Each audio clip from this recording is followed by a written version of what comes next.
I knew she'd be live. Hey, Hypnotic. Yo! My fucking chat's not broken! Let's go! Holy fuck. Holy shit. It is some... Hi, I like to chill. How you doing? Hey! I'm not putting up the trigger warning screen, but we're just gonna watch some true crime, react to some true crime. This one's specifically a true crime case known as the Selfie Killer, so it looked kind of interesting. I don't think I've heard about this one before, so I figured I'd just kind of zone out, chill with you guys. We'd watch and react to this, maybe look up some extra details about the case if we felt so inclined. I have some ice cream sitting here, and I have some leftover lunch sitting here I should probably try to eat. Yeah. I have true crime. Heck yeah. I'm still kind of sore, but I did some IRL things, and I talked to family members. Just kind of like stretching my legs overall, because like 3.5 hours of Fallout was a lot. And yeah. Oh, let me double check. I don't know if Skeleton's there. He should be there, but I don't know if my boy's here. Let me see. Oh, there you go. Now he's here. I almost forgot about my boy. Killer stuck in 2012. Oh shit. Oh no. This is another Ewu YouTube channel, and Ewu does the documentaries, and there's also Ewu body cam. This looks like is a little bit of everything. It looks like it's a little bit of 911 calls from the case. It's also some body cam footage from the case, and it also looks like it's some of the interrogation and potential court footage from this case. So that'll be interesting. Yeah, Ewu. Testing to see if skeleton's working. Hey, he's working, my boy. But yeah, probably only gonna be a couple hours stream, but I figured it'd be nice just to chill. I'm already gonna be chilled in my room anyway, and I probably already would even be watching true crime, so might as well chill with the homies.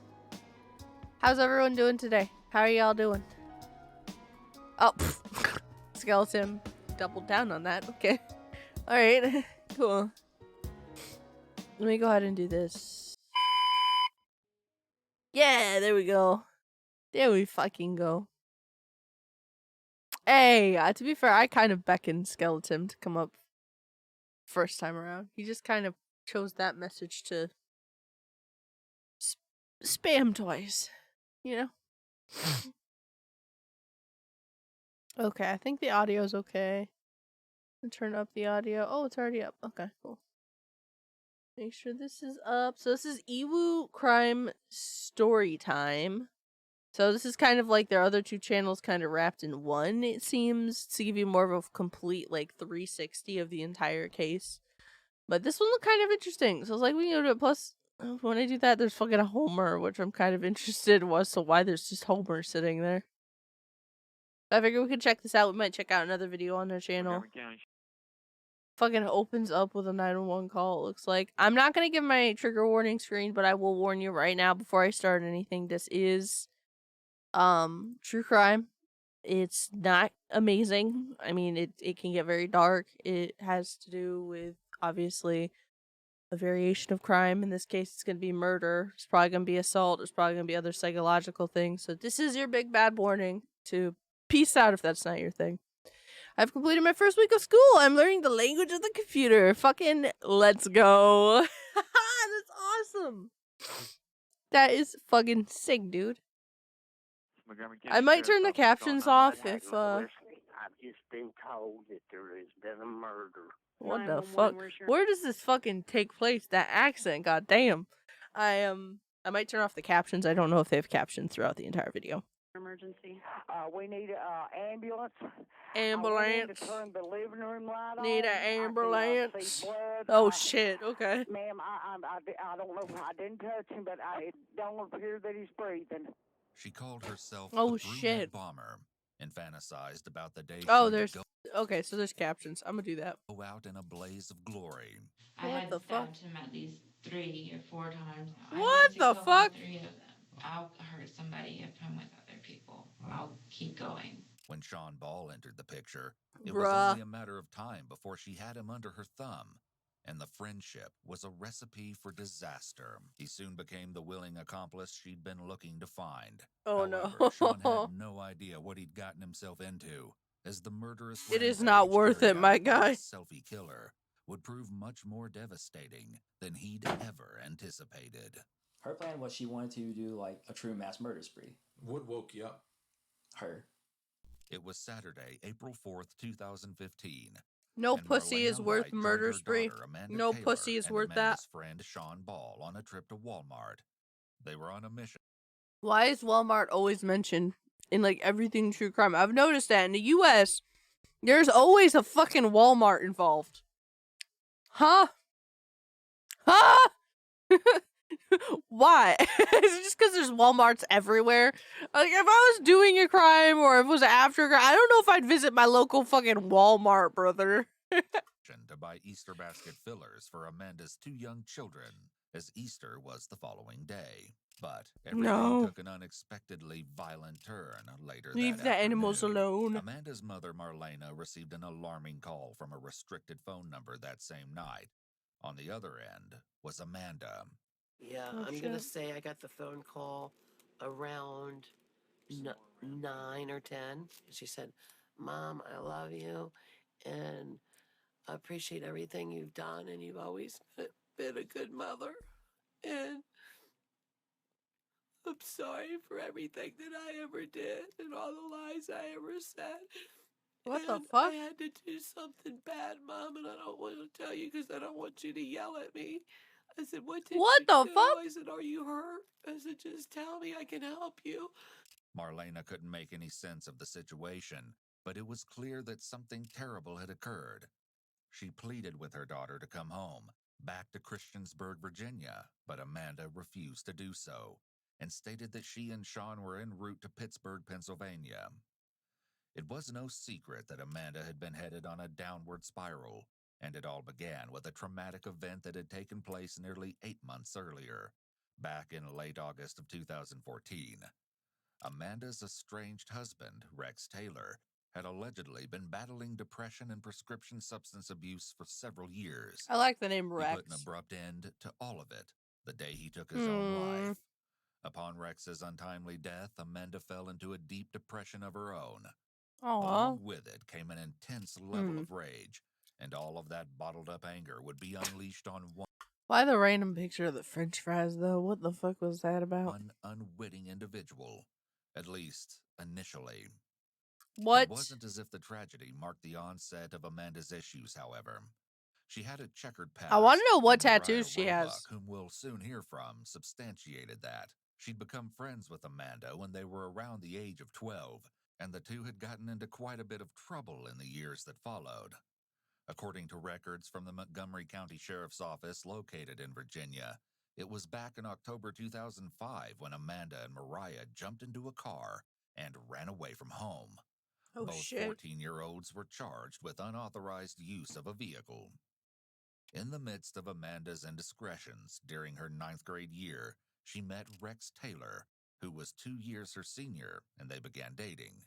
In early April of 2006, Amanda was charged with disorderly conduct as a result of some alarming behavior that took place at her high school. She allegedly screamed, "This place, I hate this fucking place, I hate you people, I'll kill all of you." The incident definitely went Okay, beyond I know the that isn't threshold funny, of but like, standard teenage dramatics. Amanda became pregnant with the first of 2 that just sounds like a fucking mental break at a high school. I'm sorry. Like, it's not funny, but I just imagine this fucking like emo style teen, you know, tattoos on the arms, fucking eyeliner heavy. Like, I just would that be that out of character for a fucking teen to just be like, fuck this shit, y'all suck ass? Like, I just children she and Rex had around this time, and her high school career came to a premature end. But the birth man, of their don't son have didn't fucking seem to kids slow when her you're in down high much school. That's when it came to dumb. engaging in criminal behavior. The years leading up to Rex's death were riddled with more run-ins with the law for Amanda. Look how she's happy. She's fucking happy there, dog. She should not have had children. She should not have had fucking kids. What the fuck? Those poor children. You know, like, Peepaw probably raised them or some shit. Look out! She's very pleased with herself. I hope she's intoxicated.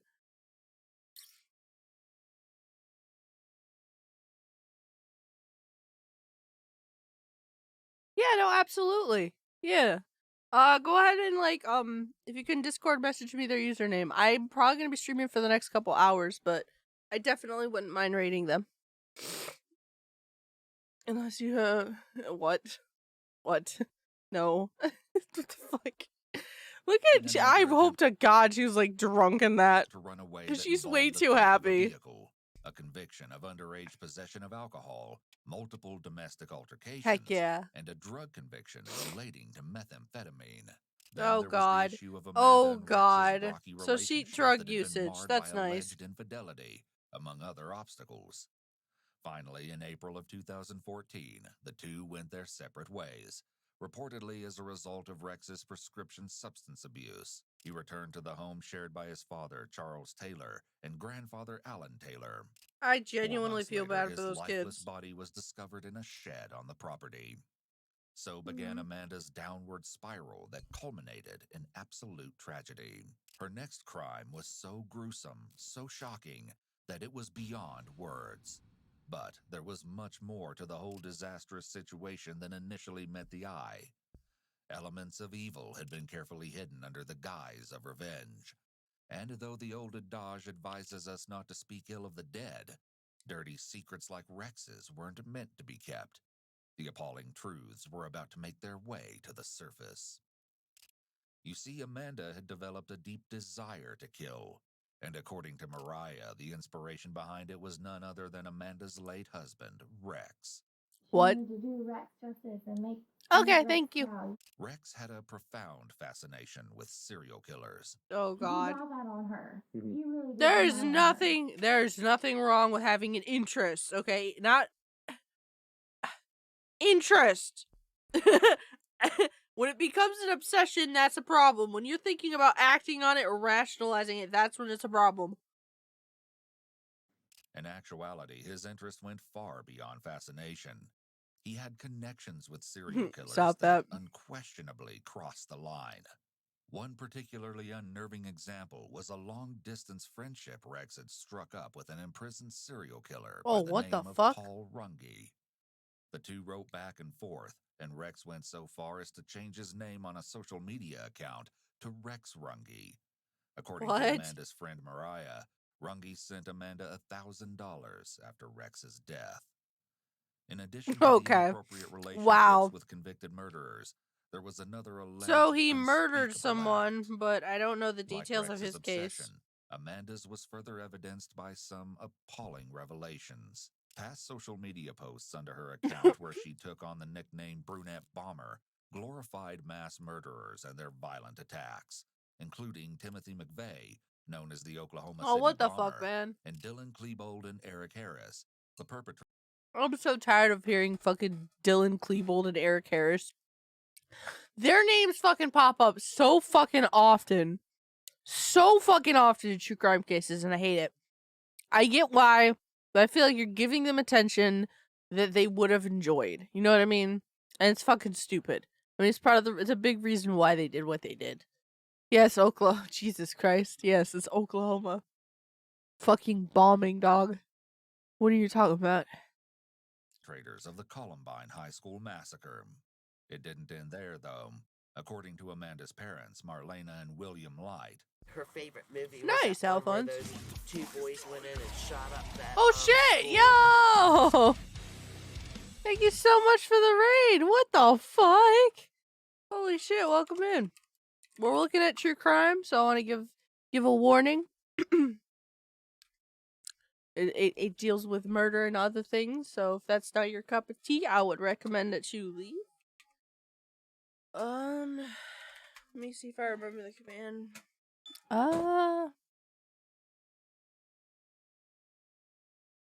Okay. Well, that's good, I guess. I didn't want it. Where did you go? Hey. You guys ever just penis? Yeah. What the? What the? Yes.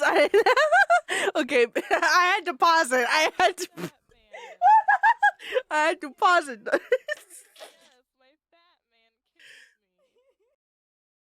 We just started the videos. Wait. I'm tempted just to restart it. We're only 7 minutes in. I'm just gonna go back a little bit. Or I can go all the way back. Her teen years were not great. It's going through. She was a teenage mom. She had multiple kids. She ended up. Thank you so much for that follow, dog lad man. Pregnant with the first of 2 children she and Rex had around this time, and her high school career came to a premature end. But Don't the have birth kids of in their high son school. didn't seem to slow her down much That's when it came to engaging in criminal behavior. That's a very The years leading up to Rex's death were riddled with more run-ins with the law for Amanda. Drink, how dare you? Including another attempt to run away that involved the theft of a vehicle, a conviction of underage possession of alcohol, multiple domestic altercations, and a drug conviction related to methamphetamine. Then there was the issue of Amanda and Rex's rocky relationship that had been marred by alleged infidelity, among other obstacles. Finally, you know what's sad? You know what's sad is they both probably needed intense therapy and they never received any therapy. Substance abuse. He returned to the home shared by his father, Charles Taylor, and grandfather, Alan Taylor. 4 months later, his lifeless body was discovered in a shed on the... And everything was put in motion. No! It fucking took me... What? No! No! I'm just trying to put on my come and go shirt! No! Fuck! No! We're gonna do that. Inspiration behind shit! None other than Amanda's late husband, I was trying to put on the fucking drip, dog! Make Rex proud. Rex had a profound that is what we do when I get drink. Therapy isn't... What? In actuality, his interest went far beyond fascination. He had connections with serial killers that unquestionably crossed the line. One particularly unnerving example was a long-distance friendship Rex had struck up with an imprisoned That's still one of my favorite moments on stream of all time. Me realizing that come and go is a real thing that exists. So far as to change his name on a social media account to Rex Runge. According to Amanda's friend Mariah, Runge sent Amanda $1,000 after. What did Paul Runge do? I don't remember. In addition to the inappropriate I'm gonna look it up. Relationships with convicted murderers, there was another alleged unspeakable act. Like Rex's obsession, Amanda's was further evidenced by some appalling revelations. Past social media posts under her account, where she took on the nickname Brunette Bomber, glorified mass murderers and their violent attacks, including Timothy McVeigh, known as the Oklahoma City Bomber, and Dylan Klebold and Eric Harris, the perpetrators of the Columbine High School massacre. It didn't end there, though. According to Amanda's parents, everyone fucking talks about Columbine. God damn it! It was that one where those 2 boys went in and shot up that school and then themselves. My dad said that on her Facebook, she's been communicating with people from ISIS. She had 25 people from ISIS. Wish her a happy birthday on the 27th. What the fuck? Weird, strange people. All the evidence seemed to be there. What the fuck? Someone would have acted. It was clear she aspired to be one of those merciless killers she so idolized. Of course, it would start with what she depicted as revenge, but it would head in a direction even more sinister. She couldn't do it all herself, however. She needed a willing accomplice. They were just wishing her happy birthday, man. Though it's clear that his feelings for Amanda definitely didn't mirror those which she had for him, according to Mariah. I really think he was in love with her. And he would have done anything for her. She hated him. She did not like him at all. She was only nice to him because, he lives here. He was here all the time. He was our friend. He was always nice to him. He had a car. He could take her wherever she wanted. She told me so many times. Thank you for the lurk. Thank you for the raid. I do appreciate you. Whatever I want, I can control him like he's a dog. What the fuck? Some sort of toxic bond. I can't get over this fucking photo. She's so happy. She's so happy, dude. Began with the events of one night, just 1 week before the grisly spree would get underway. It was March 27th, 2015. And Mariah and her husband Johnny Roebuck were celebrating Amanda's 24th birthday. Roebuck. Roebuck.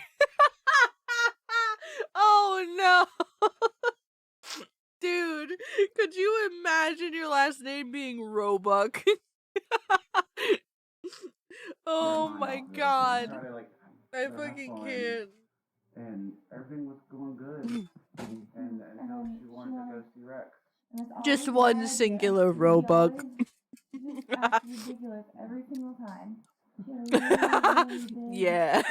knife in her purse. If she was at his grave, she had the knife out, and she was gonna, I don't know, she was gonna, How dare you do? Along with Amanda, Mariah, and Johnny that night was Sean, who had gifted Amanda that very knife for her birthday. As it would turn out, this was a poor choice on Sean's part. No. He physically put her in Sean's Jeep. He had her by her arms, Sean had her by her legs. They had to put her in a Jeep, take her to her mom. William Light, Amanda's stepfather, also bore witness to a portion of the mayhem that occurred that night. 2:30 in the morning, there's a knock at the door. She's God out damn. there fighting this Sean and Mariah's husband. And she's got a knife saying it was her birthday and it was Rex's birthday too. And she said it was their day and she was going to be with him. Well, she broke and ran. And the police caught her somewhere on down Where are the Street, kids throughout all this? Jesus Christ. Amanda was taken to Carillion Clinic at St. Albans Hospital, located in Christiansburg, Virginia, an inpatient psychiatric and substance abuse Good, she treatment needed center. that. Well, 3 or 4 days in St. Albans, we told them that she said that she was going to kill her children. Oh my god, They no. released her. No. Apparently, Amanda had made the very same disturbing statement to Mariah. How many kids did Amanda have? 2. 2 and 7? Yeah. And any time that she's ever said anything What the about, fuck? Killing them or anything. So she said this multiple times in front of multiple people, talking about killing her kids. The fucking statement about being with her husband makes me think she's suicidal, or at least has a couple of thoughts going through her head having to do with that. And they sent her. I don't understand our healthcare system. I don't understand anything. That does not make sense to me. That doesn't make. She was in the facility. Just keep her in the facility for longer. Like, for her own safety, for her children's safety. You have her immediate family members going to the center and telling them, yeah, she's still threatening to kill her kids and casually bringing up these things. Oh my god. She's not killing them because she hates them or anything like that. In her mind, she thinks that they can just go and that everything will be okay. Clearly, Amanda needed extensive help, well beyond what she had received at the treatment center in the few days she spent there.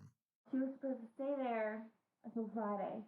She checked out on a Wednesday. So April 1st, she wanted to come here. And Sean, he was our roommate. He was living in our basement. Jesus Christ. I told him that she can't come here. I don't feel like it's safe. Well, I wouldn't let her come back here, but I got social services up here, got paperwork that she couldn't take them children out of here. Good. Amanda had worn out her welcome at the homes of both her parents. I'm actually kind of surprised and happy that it seems like the stepfather and other members of the family took that immediate action of, no, we don't want you to leave with your kids. Because as sad as it is, there have been a few other cases that I've read up on where they cannot get that moving fast enough, and those kids bad things end up happening to those children or the child involved. And it's so sad because it feels like it's so preventable. And her closest friend. She'd run out of options. That was when her wannabe knight Oh my god, Sean. Sean is just thinking with his fucking dick. Oh my god. Call them both. I was like, how could you guys do this to us? I knew Sean wasn't going to come back here. There are other bitches, my guy. From his mom, and he's like, I'm gonna come get this to you, and I'm leaving to Asheville. I have plans. I was like, what are your plans? I was like, is Amanda going to convince you to go do something stupid? And he was like, no, I'm just going to Asheville. Did he ever bring you rent money? No. Maybe Sean truly believed that was where they were headed. Of course, he had no way of really knowing the extent of the horror the future had in store for him. The motel. Don't be thinking with your fucking dick. A That's receipt confirms that Sean had purchased a room for himself and Amanda at the local Super 8 motel. They checked in on April 2nd, then checked out the following day, Friday, April 3rd. That afternoon, Amanda and Sean stopped by his mother and stepfather's home to grab some clothing he'd been storing there before heading to Asheville. It was then that Sean's mother, Becky, met Amanda for the first time. He was real happy that day. It was real good. It was Friday.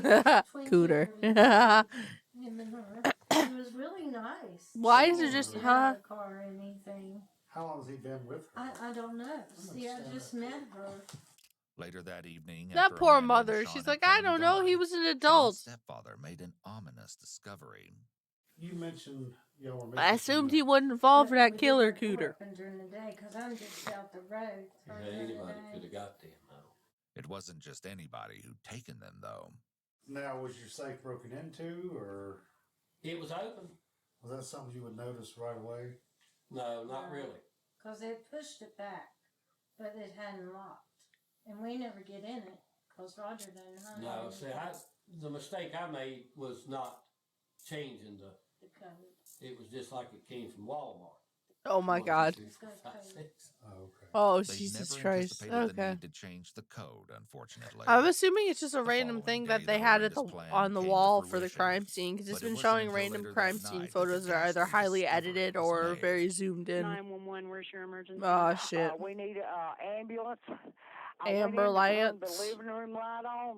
I can see blood. Ma'am, Shit. I don't know. I didn't touch him, but it don't appear that he's breathing. Around the same time the 911 call was made, Amanda placed that upsetting call to her Oh mother, shit. Marlena. She said, Mom, I love you, and I appreciate everything you've done, and you've always been a good mother. And It's so sad from like the sorry. fucking. It's sad from like everyone else's perspective, because this just seems like it was so preventable, and they literally saw this shit coming. I mean, they had to go through the effort to like get the kids, but they tried to do their damnedest, and like that, it pisses me off. This to me just fucking highlights exactly why I hate parts of our fucking, not only our criminal justice system, but the fucking how we treat mental health in the U.S. as a whole. Like, you literally have this being a genuine fear among the family, and there was so much warning time. There was so much that could have, like, it's so fucking preventable. It's just not good. For everything that I ever did and all the lies I ever said. And I had to do something bad, Mom. Then the following day, Easter Sunday Oh, around what noon, the hell? Amanda's mother-in-law received a distressing call. Though it came from a restricted source, Melissa Taylor knew right away that it was her daughter-in-law Amanda on the other end. She said she just couldn't stop stabbing him. I said, please stop. I said, please stop. You got them babies to think about. And she said she'd never get to see the babies again. And that she was. Here's what I'll say, it's probably a good thing in this situation. I'm never usually anti the parent seeing children, even on like a restrictive basis, but if she is this fucked in the head, she shouldn't be around those kids. She really very much shouldn't be. Wasn't going out of this world alive. She should be put through years of therapy. She should be in prison and maybe get some like visitation situation years down the line. Absolute fucking years down the line. The identity of the victim Amanda had targeted. The revelation would come as a complete and total shock. By this time, a manhunt was well underway for both Amanda and Sean. Then a haunting post appeared under one of Amanda's social media accounts. Today when she called, she said, Mom, Sean was off. He couldn't handle it, so I'm by myself now. But this What wasn't the the whole fuck? truth. Not at all, as it would turn out. That evening, pings from cell phone towers were used to locate Amanda's whereabouts. Members of the North Carolina State Highway Patrol observed Sean's white Jeep heading east on I-40 near Asheville. When they attempted to pull her over, however, she fled. She wasn't going down without a fight. Law enforcement braced themselves. They knew she was armed and Tase her. extremely dangerous. Tase her. This reality Pepper was only spray further her. reinforced by yet another sobering social media post that had surfaced that day. It read, "All right, it's about that time. I'm going to find my husband in hell and finally be at peace." Jesus Turning Christ. herself in was obviously not part of her plan. After a 2-mile chase, spike strips were strategically placed in Amanda's path. Finally, all of the devastation and chaos came to an end when Amanda was taken into custody.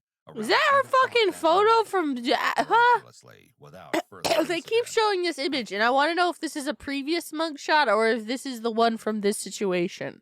She's so fucking happy. What the fuck? See, they showed it earlier when they were talking about her previous arrest, so that's why I thought, oh, okay, so this is one of her, like, yeah, it's not great, but it's like running away and other bullshit. Like, a few hours later, a Montgomery County Sheriff's Office investigator and an FBI special agent sat down with Amanda. In the interrogation room now, Amanda is about to receive her Miranda warnings. So if Amanda is smart, that's the moment she says, I'm not going to say anything, although she's pretty fucked given what she's chosen to do so far. But if Amanda's smart, like anyone in that situation, if they read you your Miranda rights, you tell them, I'm not saying anything. I want a lawyer. I'm not saying anything. I want a lawyer. And then you don't say anything and you wait for a lawyer. You're about to catch a glimpse into the mind of a demented killer like no other you've seen before. I'm gonna guess she doesn't, because none of them fucking do. Has never been seen before. The right to remain silent. Anything you say can be used against you in court. Amanda agrees to speak with the investigators, and surprisingly enough, she's poised to reveal every last twisted detail. I think I know what you're talking about. Why can't we get a wholesome true crime? Like, I remember an article saying that an old lady wanted to be arrested once before they passed.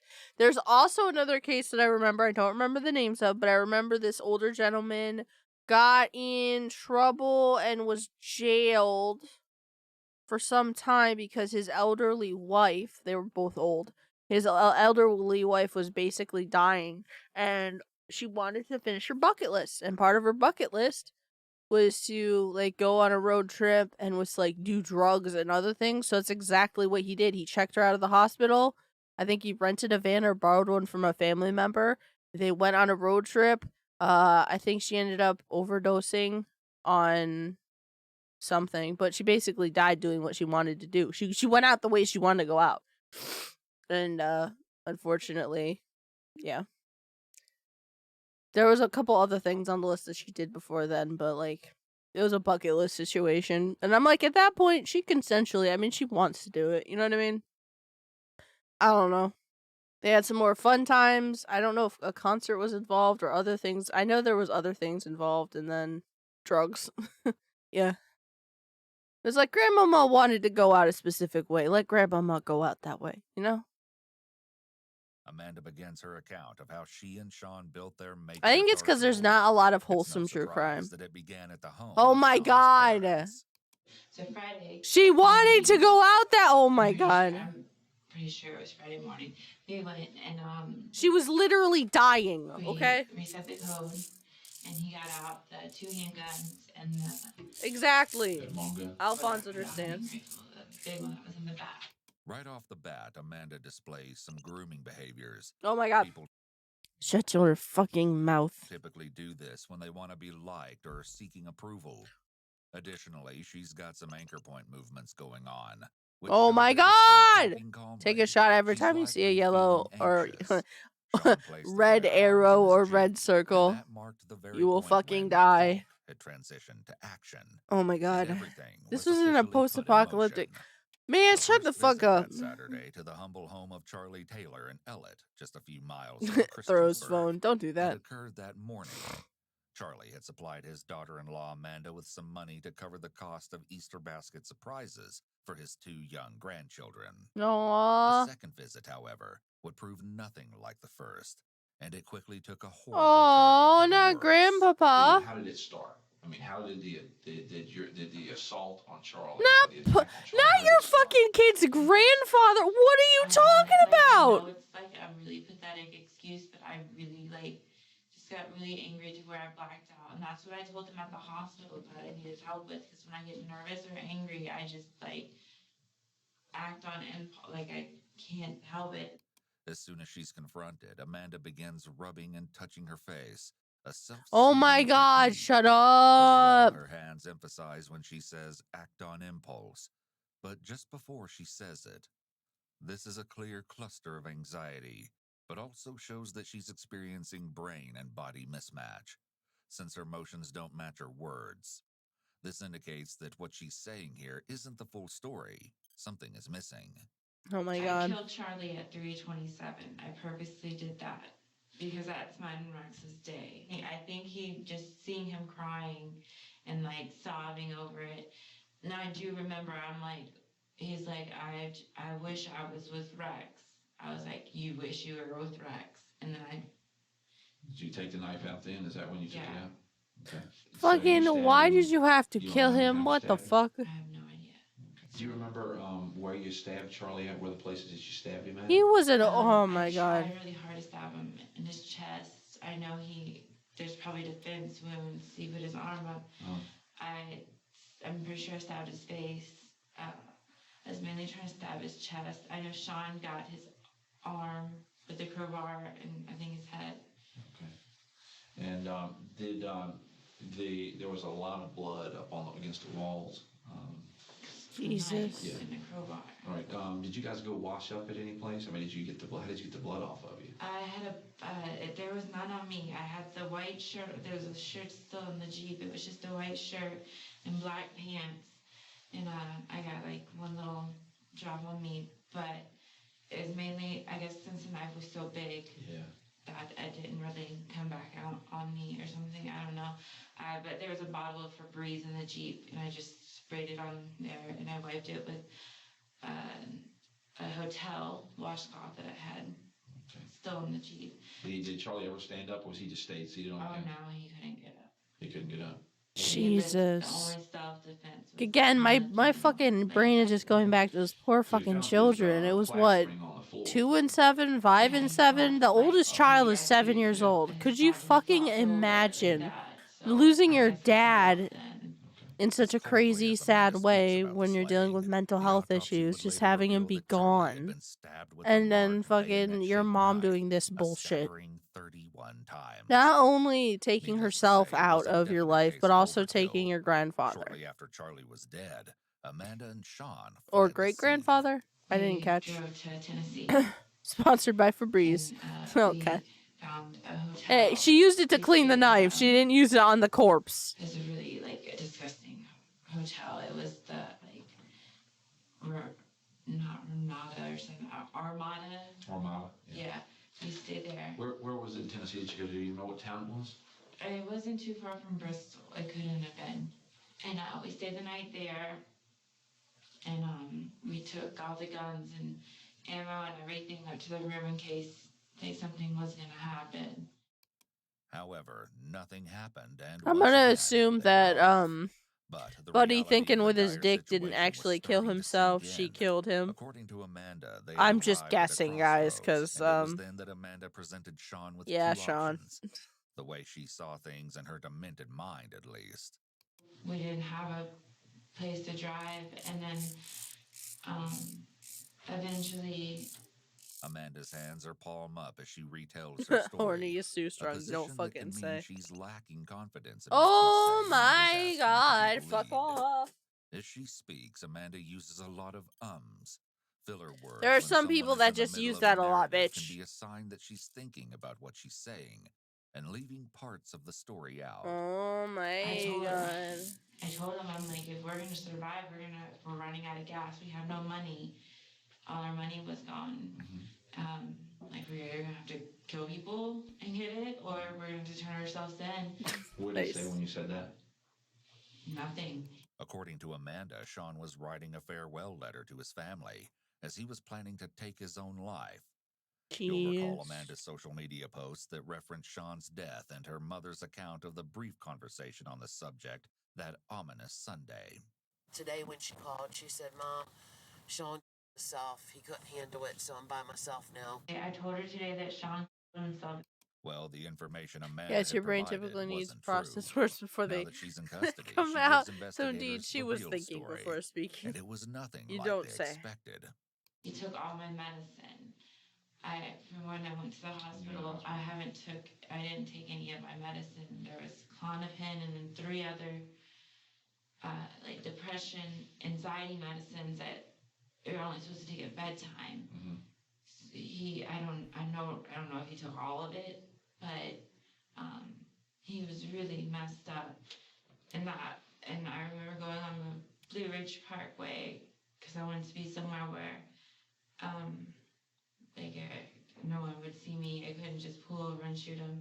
He was just making me so mad because the point of killing Charlie was over him getting Rex on drugs and me losing my husband because of drugs. And then he's gonna sit there and get so messed up that we can't even get back home. I literally went in a big circle through these states because I didn't have him helping me or anything. It's bizarre that Amanda claims Sean made her so angry by attempting to take his own life with her medications, but that she then decided to take his life herself. She's made a twisted connection to losing her husband to drugs with her justification of wanting to kill Sean. It's clear that she has a victim-blaming mindset and doesn't take accountability for her own actions. Amanda eventually exits the Blue Ridge Parkway, which consists of 469 miles of roads that It's wind just through like, I don't scenic know. areas of It the pisses southern me off because, like, part of me in is both like, your Virginia fucking and husband. North Carolina. Would he be proud of what But the the fuck you purpose of did? The detour fact that you certainly did isn't this to and it's marvel gonna at the have an beautiful impact scenery on that both of you surrounds guys' them. families and on your immediate, your got fucking off children. and I Like, kept down, I don't I think, just remember even with taking how fucked rights, he and then was, I he would be heard proud left of what down you've there. I'm done. pretty He sure would that's not how be it was. I know happy. I You didn't know what I turn mean? left. I went down that road. It was just a long road, nothing but trees, and like there was no buildings, no signs or anything. It was just a long road, and there's a couple people running and stuff. So I kept driving. I wasn't that far off of the turn, I don't think, at all. And I just remember he got up and like he started getting sick. And like I just got really angry at him for doing that. And so I got out and I walked around the car, around the back of the car. I pulled off to the curb. It was like a dirted area, I think. And I remember seeing a girl, like she was jogging in front of us. I shot that way. And then I remember seeing her fall.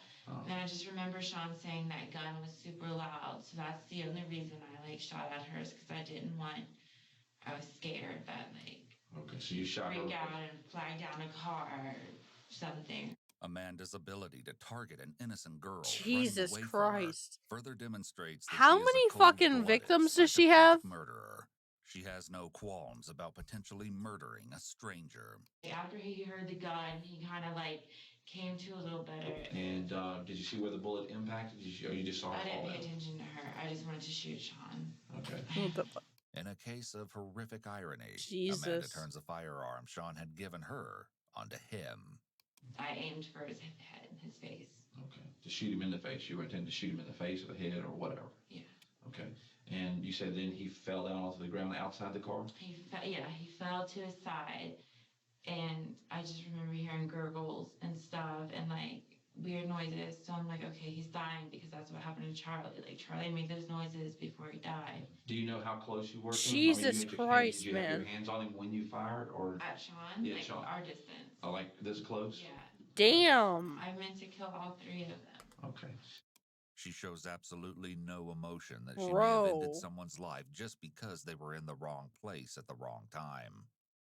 Her complete lack of empathy for this random person jogging who had nothing to do with her whatsoever That's so is fucked. really telling as to the depths of Amanda's sickness.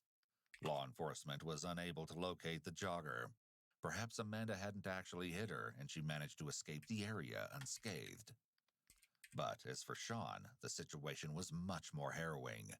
It seems that's where his life ended. I mean, I guess it's probably, I don't However, know. things aren't always as they seem. Did you find out if he died? Did Sean die? He is in a medically induced coma right now. So he'll probably survive. That's way too early to tell if he will or not. But if he does survive, he had a big part in this too. Amanda feigns her concern for Sean's What the condition. fuck? Of course, it's clear That's that the real fucking reason sick, for her dog. concern is that she wants Sean to take the fall as well. To Amanda's chagrin, not only did Sean survive the shooting, he recovered. What? And later provided investigators Oh with shit! clues Okay, what he led didn't to the end die. of Charlie's life. You're Sean Ball, is that correct? Yes, sir. Imagine if imagine how funny it would be if I used this redeemable for everything I say. I'm at the Montgomery County Sheriff's Office, and this is investigator Don Link. Yes. And he's also with the Montgomery County Sheriff's Office. And we want to talk to you about the events that occurred back a few weeks back. Sean is advised of his rights and agrees to proceed with an interview. The investigators attempt to gain an understanding of the strange dynamic that is Sean and Amanda's relationship, or at least what Sean believed it to be. Boss. What was your relationship? Boss. I don't know. Like I always felt bad. Fucking for her. boss. I really liked her a lot. I really felt like she and I kind of loved each other. She might have actually been pregnant too, so I kind of felt. Oh my god.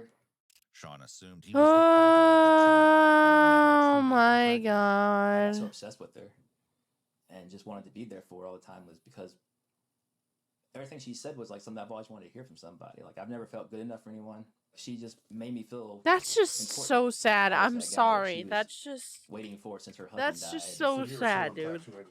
Yeah, I don't know. Like I just kept, and her friends knew that too. Like she was, like one of her best friends sent a text to my mom even like multiple times saying how Amanda. Why? Her. Why do you wish Thanos was real? It appears that Amanda saw her relationship with Sean solely as a means to an end, especially since he had a car. Amanda used his infatuation with her for her own Fair enough, I guess. Sean's claim that he and Amanda had an intimate relationship makes his feelings for her much more understandable. It also demonstrates how cold, calculating, and manipulative Amanda was. Consistent with his feelings of obsession toward Amanda, it seems Sean was content to follow Amanda's wishes, no matter how depraved. Sean tells investigators about when he and Amanda arrived at Charlie Taylor's house somewhere around 3 o'clock that fateful Saturday afternoon. We sat there and talked For real.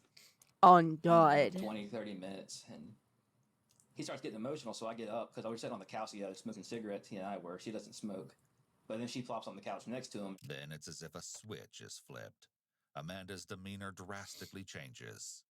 And like I said, that's when the actual incident happened. And that's when she started stabbing. Yeah. Sean minimizes things here by calling it an incident rather than a violent murder.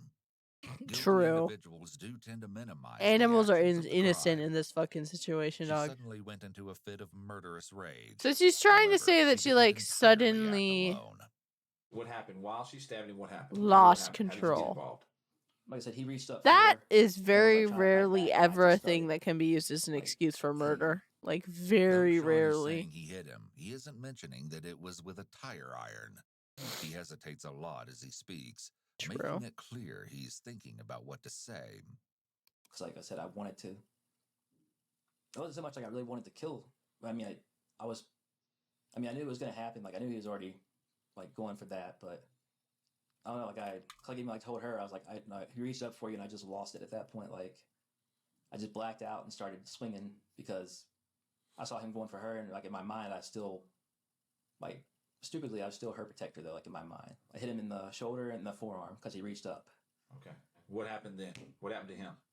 I think she stabbed him. Yeah, I would support it too, He was dog. still kind of like flinching, and she stabbed him a couple more times in the chest, like rammed it in pretty good, like right through the, I want to say like the rib, like going towards the heart. I had stabbed him at least 3 or 4 times, and then Sean Jeez. hitting him too, basically after he was like dead. Well, not dead, but dying. Dying, okay. In addition to the 31 stab wounds Charlie had sustained, Jeez. by the tire iron. Fucking 31? Murdering Charlie was just the beginning, or so Amanda thought.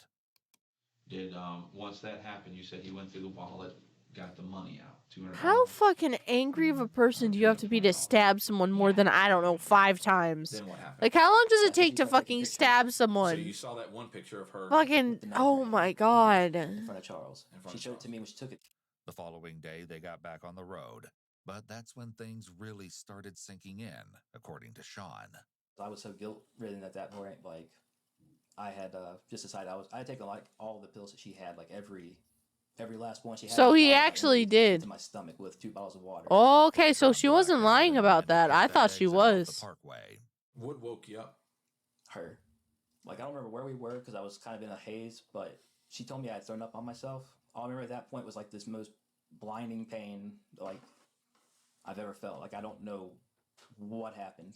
Like, I just remember I didn't hear a gunshot or nothing. Like, I just went to the ground and felt like the most immense pain that I've ever felt. I don't know if she shot me once, shot me twice. I mean, I got 3 holes in me. I remember just being on the ground and like just screaming, and then she drove off. I do remember that part because, like I said, I lost color in my sight. Actually, like I don't know how to describe that. Like I couldn't see anything hardly, but I remember her like waving goodbye to me. And yeah, it sounds like you're blacking out, drove dude. off in my Jeep. It was That's what happens when you bleed out and shit. He was shot in the fucking head too. Good lord. Amanda's unrelenting wrath. He never said he couldn't handle it. I don't think. But before that, like the past few weeks, all he talked about is how he was a Marine and he loved killing and he just wanted to go on a spree killing and how he wants to be the real life natural born killers and all that. Like I'm like into movies and I'm into that stuff. I never really thought I would do something like that. I think he just didn't. He couldn't do it. Again, her hands go palm up when she's talking. Oh my god, shut up. Shut up. What's most interesting, though, is that she suddenly starts anxiously stuttering here, which she hasn't done before. Like I'm like into movies and I'm into that stuff. I never really thought I would do something like that. I think he just didn't. He couldn't do it. She suddenly seems desperate to say the right thing. Amanda also grooms her hair again. She wants to be liked and be believed in this moment. The only reason individuals in interrogation worry about being liked is because they're trying to be deceptive and want their deceptions believed by the officers. People telling the truth don't need to be liked. Here, however, it seems that Amanda isn't being entirely truthful. She had made other plans. And seeing as how Sean was a combat veteran and considering all the atrocities he'd witnessed during his tour in Afghanistan, Amanda assumed he'd remain unaffected by his part in Charlie's murder. You said he told you he was in the military? Yeah, he said he was a Marine. Okay. Is that true? Sean's stepfather weighed in on this particular matter during a police interview.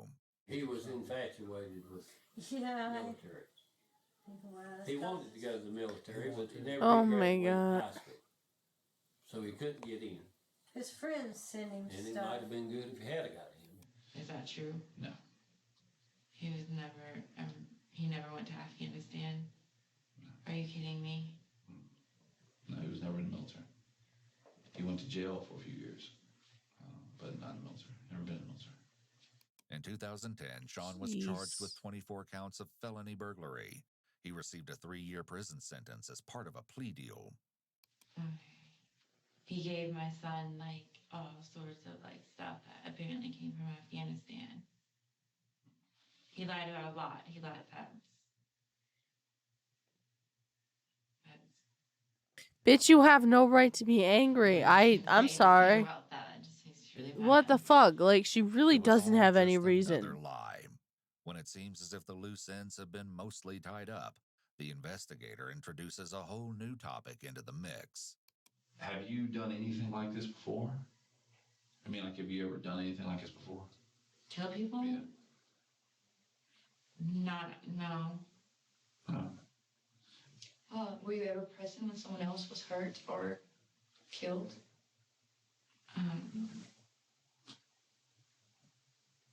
What she's asking? Ooh. Do you know what she's asking? Yeah. Oh shit. They should have just asked her. I didn't think they were just gonna ask her something like that. No. The question as to whether she was ever present when someone else was hurt or killed seems to catch Amanda off guard, and she struggles to respond. Although ultimately her answer is no, her reaction seems very deceptive, and her hesitation implies yes.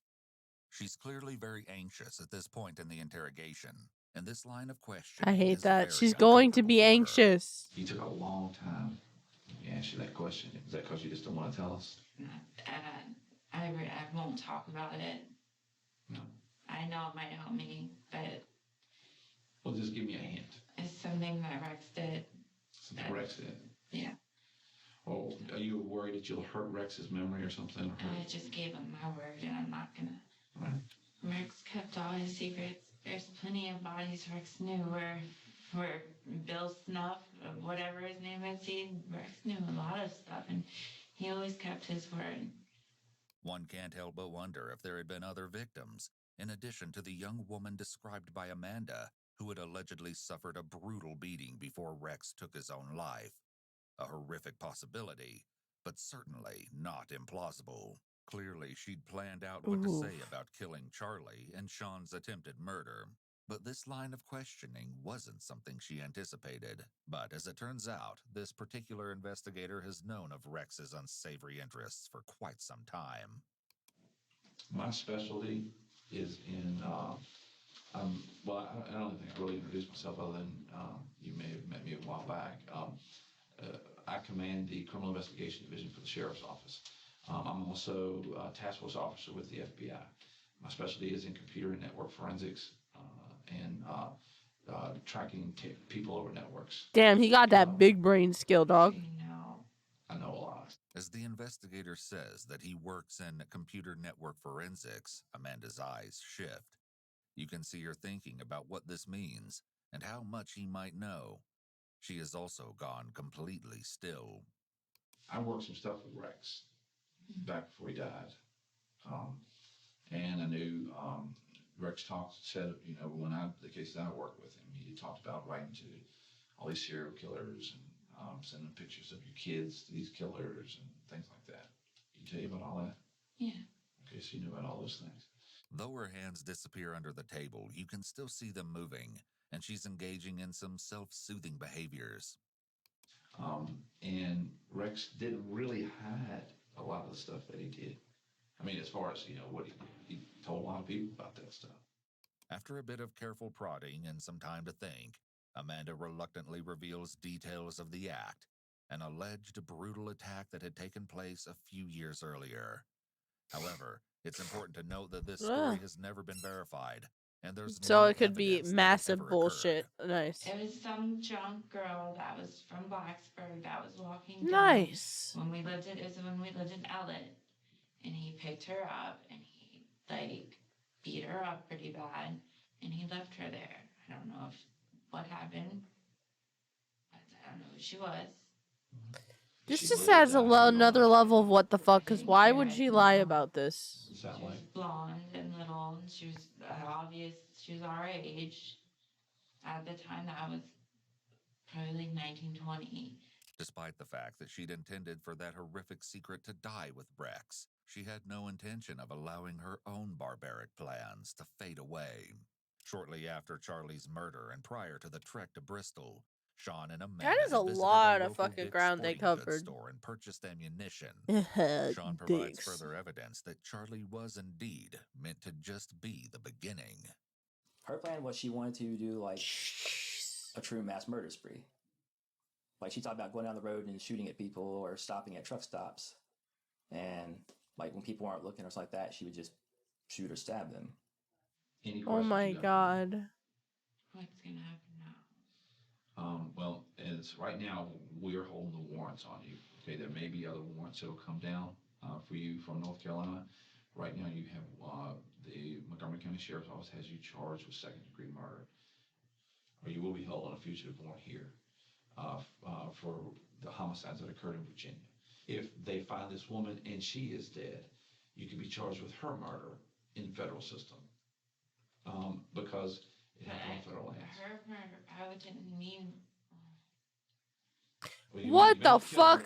Jesus Christ. She really just tried. No. She really just tried to be like, but I didn't actually, but. Bitch, you admitted that you willingly shot at her. Like, that is enough. That is enough. And that's why, I mean, they're still looking for her. I want to go to prison and get the death Oh penalty, my so god. I will do whatever I have to do to get that. Well, I don't want you to. And hopefully, if I help you, you guys will help me with that. Well, I mean, again, I'm going to talk to the Commonwealth, and based on what you said, you know, there's definitely premeditation can occur minutes before the crime. Perhaps the most baffling element of this Oh my interview is god. Amanda's claim that she hopes to receive the ultimate punishment. However, it's not especially believable that she truly feels this way. Had Amanda genuinely wanted to end her own life, she could have done so before being apprehended by authorities. This Yeah, just she had reinforces plenty of the time, edgy it persona feels. she tries to convey. The same one seen in the photos she posted to social media after murdering Charlie. Jesus Christ. And it sounds like you've planned this thing to kill You're him. gonna see my Facebook, so you'll. I already know. Yeah, I mean, I've seen your Facebook and I've seen your Instagram, and you've pretty much said what you did and why you did it, you know, and you intended to do it. So you said in here that you intended to do it, you know. I don't want, not like, I mean, in a cell, will I be alone? I can't. Well, based on what you're telling, I mean, you know, we're gonna, the people that are out here, you're gonna get their intake process. You'll go through a screening, you know, an assessment of your danger to others and your. Basically, you'll go through therapists and stuff. That's what they normally do. That's not anything new. She wants to. God damn it. Let's don't do that. She literally just said, "I'll just hurt other people." That was my goal, was just to do what I need to with Charlie, and then I'm done. So I'll do what I have to do. Well, let's don't kill anybody. Okay, try not to do that. But thankfully, the dream of mass murder. This fucking mugshot. What the fuck? A jury deliberated for less than 30 minutes before finding her guilty of first-degree murder. In mid-November of 2015, after an unusually expeditious trial, she was sentenced to life in prison. As for Sean, he opted for a plea deal and was sentenced to 60 years for first-degree murder. Oh, I'm sure she's gonna have some really good friends in prison, dog. I'm sure she is. So that was that. I don't think I've checked out this channel at all. I don't know if this was a recent channel they made. No, because that's from 7 months ago. I haven't seen this channel. The most twisted case you've ever heard of. Pizza. Something having to do with pizza. I'm tempted to check that out. Wait, no. Back. Back. So you got Missing Girls. Darkest Secrets. Mom who became a... We could follow the fucking pattern of just shitty moms, but I kind of don't want to. I kind of hate cases that involve kids. I really do. I think I'm going to do this one. I finally made someone pay. What is this? Scott Nelson. Actually, I kind of want to... 1 second. Just a fucking second. I kind of want to look at the comments and see what's going on there. Imagine being as old as Charlie was and living through everything he went through only to be murdered in such a brutal way by a family member. Yeah, no, that sucks. Fucking... Paul Rung was an interesting choice of serial killer for Rex to befriend and idolize. Rung's wife, Charlene, is thought to have participated in at least 2 of his murders and likely helped lure victims to her husband. Sadly, Charlene received immunity for her testimony against Paul, even though she was, in my opinion, almost as evil as Paul. It seems like Rex fancied Amanda as his Charlene, a comparison that Amanda must have perversely relished and embraced. I have no doubts she would have helped Rex kill numerous people had he not done the world. Okay. I'm not going to play into the whole, like, it's a good thing that they killed. No. I think both of them needed therapy and needed help, like, in their early teen years, and it just didn't happen. Someone 11 days ago claiming that they were in prison with Amanda, she was so self-absorbed and never seemed to have remorse for what she did. It was all about her, what she can get, and how to use people. She would stay into trouble with drugs and owe people money. There was no changing within herself. This was such a terrible crime and a heartbreaking crime. X to doubt.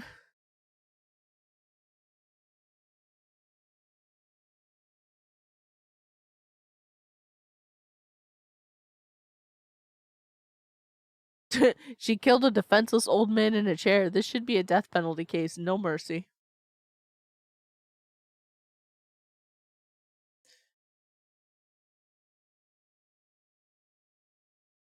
Huh. I just thought it would be interesting to see what people was saying. There's always that one person, though, that claims to be someone that went to jail with them or was in the system with them. I'm in a major mood to play some Phasmo. So sad. I would offer if it wasn't for the fact that Moon's gonna be going to bed soon. As is, might not be able to finish this video. I finally made someone pay. What? I've been through. I ordered a pizza. Look at how fucking dingy! I choose my blood pizza because somebody died for me to get this pizza. Blood pizza. Blood pizza. What did you do? You ruined the fucking... That I've already said that this doesn't matter. Okay. Moon is homeschooled, so that doesn't mean shit. Area. The idyllic suburb of Winter Park is an affluent city, including the Park Avenue district. Among residents of the exclusive area were Reed Berman and his son Oliver. Reed, a successful commercial real estate executive, had a very demanding schedule. His salvation came in the form of an assistant who served as both nanny and house manager. Her name was Jennifer Fulford, and she'd worked for him somewhere between 6 and 7 years. She was extremely reliable, and she did a wonderful job ensuring everything within What the is the name household of the was taken care doggo? of. To top it all off, she was said to be an exceptionally kind soul.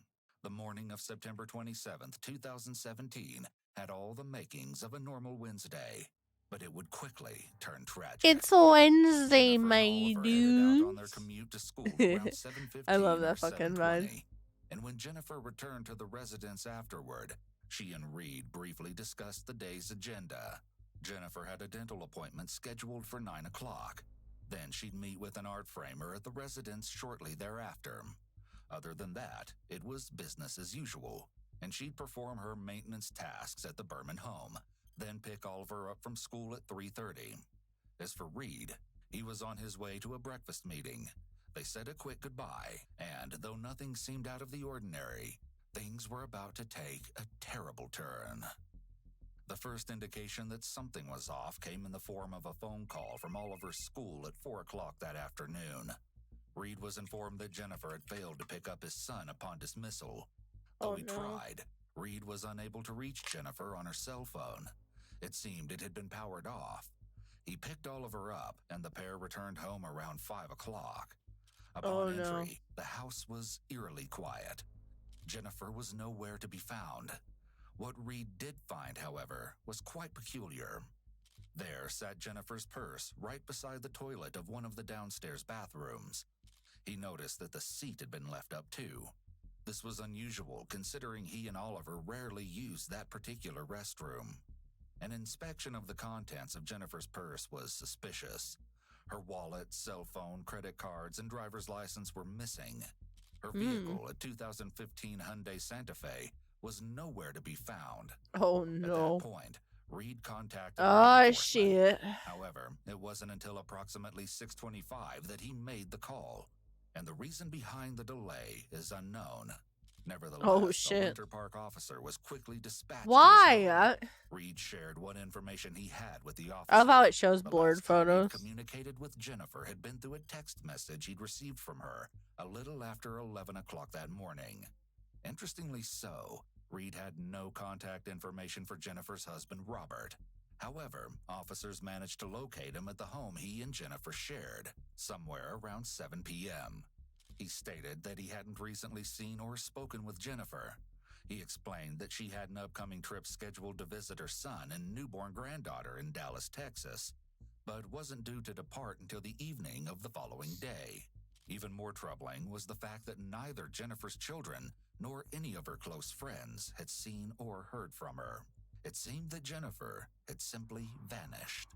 That very evening, Robert examined bank records in hopes of uncovering something that could aid in the investigation. As expected, he found a record of payment to Jennifer's dental office at 10:08 that morning. However, it was the transaction that followed that gave Robert pause. A Wells Fargo ATM was visited at 12:10 that afternoon, and a withdrawal of $300, the maximum that has amount to allowed, suck. Like, your occurred. fucking heart has to be The idea of racing. Jennifer having withdrawn the funds was completely unlikely, or at least he thought so. Then a development came in the form of a realization that Jennifer's vehicle happened to be equipped with a service known as Blue Link, which allows Hyundai drivers to remotely access their vehicles. What? That's so cool. It was the hope Jennifer's SUV could be located with help from the system. But it was soon discovered that the vehicle was still registered under previous owners, and thus the account was inactive. When business hours resumed the following morning, Robert That frantically fucking completed necessary sucks. paperwork in order to have the system reactivated. And upon completion, Detective Dawes, who was one of several working the high-profile case, would be notified with any available data pertaining to the vehicle's whereabouts. Also that morning, the lead and assistant detectives paid a visit to Reed in order to conduct an interview. Reed led the detectives through his sizable home and showed them everything that seemed out of place or suspicious. He explained the details surrounding the unusual location of Jennifer's abandoned purse. Strangely enough, Reed hadn't noticed anything to be missing within the home, at least, not yet. He hadn't found any sign of forced entry either. The previous evening, when he and Oliver had arrived home, the front door was locked, and according to Reed, whoever locked it clearly had a key. He also noted that it seemed Jennifer hadn't had a chance to complete her cleaning tasks. That is the most fucking Later, suspicious sets of circumstances, dude. comforter was missing. Oh shit! Trash bags littered the kitchen floor. It was as if Jennifer had been interrupted somewhere in the middle of her duties. Fucking gross. Still, Reed was able to provide some Look how extremely nice the crucial house looks. information. God damn. He reviewed his alarm system activations for the previous day with the detectives.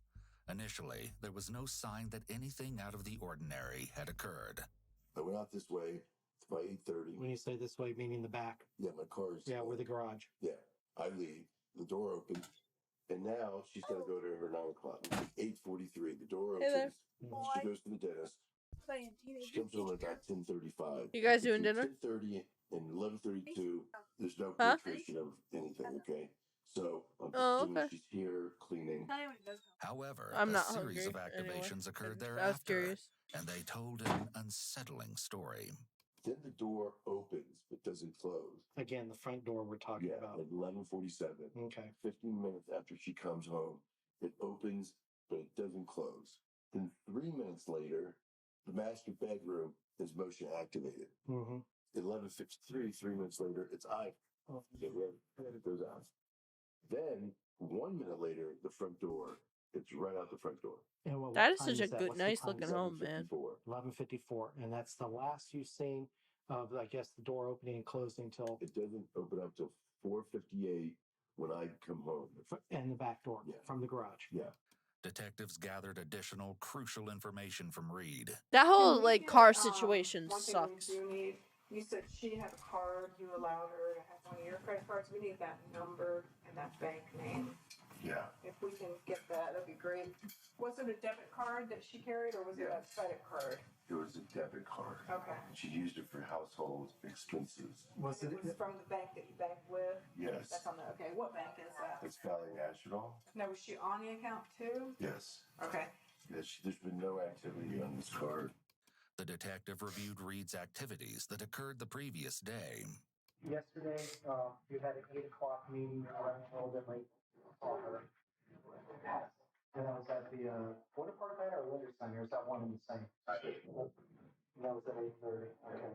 And then at 3:30, right? You had another visit. 3 o'clock. 3 o'clock, and that was where? On New England. Do you know whereabouts is? Because we have cameras and everything, and we're just trying to eliminate everything. Now we I can't. think it's 4. But and I was at my office at 12. Anybody else working in office with you? We have 35 employees. Oh, you do? Wow. Okay. While at Reed's Damn. property, detectives collected a buccal swab from him in order to produce a sample of his DNA.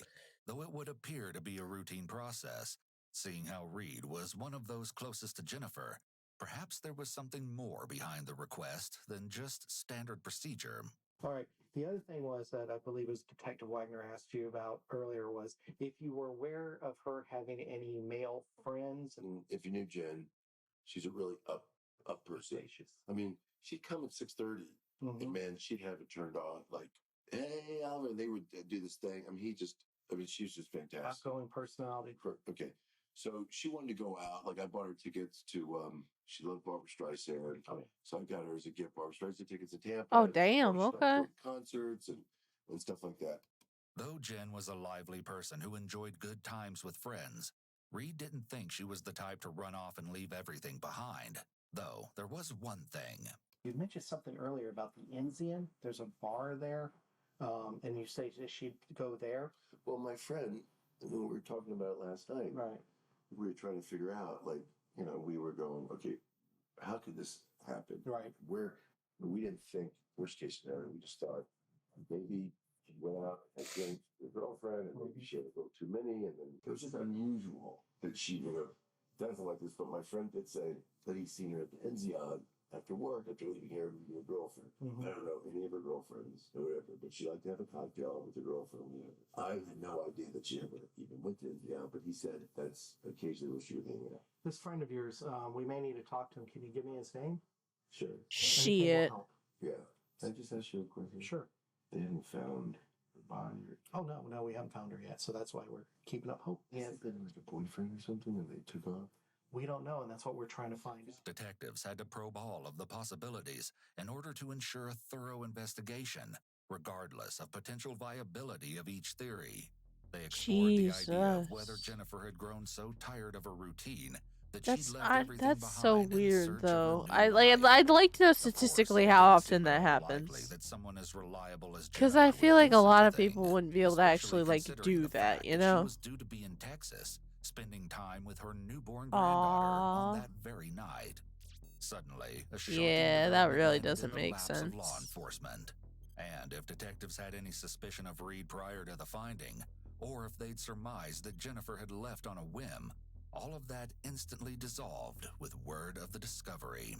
Surveillance footage had been obtained from the Wells Fargo ATM, where the $300 withdrawal had occurred the previous afternoon.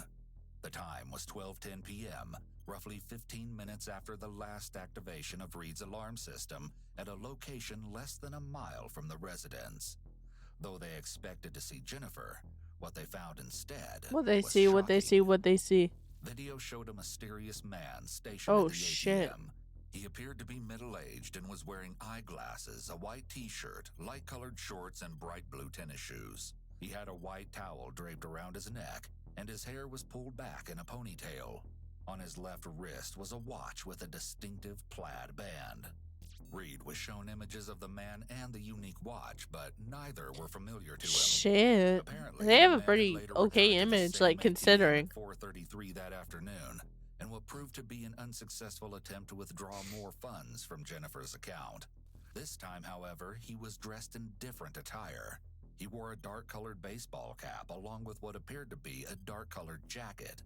His white t-shirt bore the logo, Workout 32789, the numerals representing the zip code of Winter Park. In addition to the clothing change, What another the fuck? difference in the man's appearance was noted. This one, however, was chilling. The surfaces of his hands clearly exhibited multiple fresh cuts and wounds. When shown images from this ATM visit, Reed recognized the t-shirt. In fact, he stated that he owned one that was very similar to it. Upon inspection, it didn't appear to Reed that his bedroom closet or dresser drawers had been rifled through. However, this would come up later in the investigation. Detectives were able to track down Jennifer's contact, Janet Grimm, who'd been scheduled to deliver the framed art the previous day. Jennifer Why even show an image? It's blurred. Oh my god. that she'd be back at the residence in less than 10 minutes. Not long after this time, Janet stated she'd missed multiple calls from Jennifer's number. At 11:33, Janet picked up a call, and on the other end was Jennifer, who Janet could only describe as totally panicked. Jennifer stated she'd have to cancel the appointment as the school had just called and she had to pick Oliver up right away. Naturally, Janet found the conversation odd. Oh shit. She attempted to reach Jennifer on her cell phone approximately an hour later, but there was no answer. Evidence was beginning to mount. Also, on September 28th, Jennifer's SUV was located less than 5 miles from Reed's home in the parking lot of a public supermarket. The vehicle was processed for evidence the following day, on September 29th, 2 days after Jennifer vanished. It's moving kind of fast, though, at least. Like, yeah, it's not leading to good stuff, but at least it's been, you know, the car was found when it was. Robert, Jennifer would never drink on the job. There was no doubt in his mind that the bottle did not belong to her. A tan canvas bag had been placed on the front passenger floorboard. Inside the bag were a white t-shirt, a white towel, and a men's watch with a distinctive plaid watch band. Oh, shit. Worst of all was the revelation that each item appeared to be stained with blood. The items clearly matched those the man was seen wearing on ATM footage from the first transaction. I love how it just says plaid watch. Before the wounds to his hands had appeared. Word of a third unauthorized ATM transaction came on September 29th, but the location wasn't even remotely near Winter Park. It was in Jacksonville, Florida. Jesus where a $100 Christ. withdrawal occurred. What are you talking about? 120 miles north of Reed's home. A sworn statement via phone was recorded between Robert Fulford and a Winter Park detective that same evening. Did anyone have permission or authorization This is from nuts, you bro. to withdraw that cash? No. Okay. And in regards to that transaction, would you like to press charges, if applicable, to anyone for criminal charges? Yes, I would. The most recent There ATM you go. activity cited in the statement was a major turning point in the investigation. It led detectives to contact the Winter Park Amtrak station, where they were able to get their hands on some critical information. On the afternoon of September 27th, a train ticket was purchased at 4:52 p.m., the destination being none other than the city of Jacksonville. And as luck would have it, there was only one passenger aboard that train. What the fuck? With this information, law enforcement What had are what they the believed to be the name of a chances? previously unidentified individual. His images had been plastered all over the media in an attempt to put a name to the menacing face. He was a 53-year-old man by the name of Scott Nelson, and a background check indicated that he was extremely dangerous and had an extensive rap sheet. Jesus. Furthermore, Scott was currently on federal probation for armed robbery. Damn. Hope that Jennifer would be found safe was beginning to dwindle. The following day brought... I hate that that's even stated because unfortunately that shit should have been dwindling X amount of hours after she's been missing and nothing's been like found, but also the fact that he had defensive wounds on his hands. That's unfortunately a big indication that the person is either no longer alive or has been like attacked / assaulted at least a few times. You know what I mean? I hate it when things are phrased that way because at that point, I'm pretty sure most officials, they might not have been saying it to the public, but most officials would have probably been looking for a body. I've read the actual statistics, but I want to say it's like 24 hours. I'm going to look it up.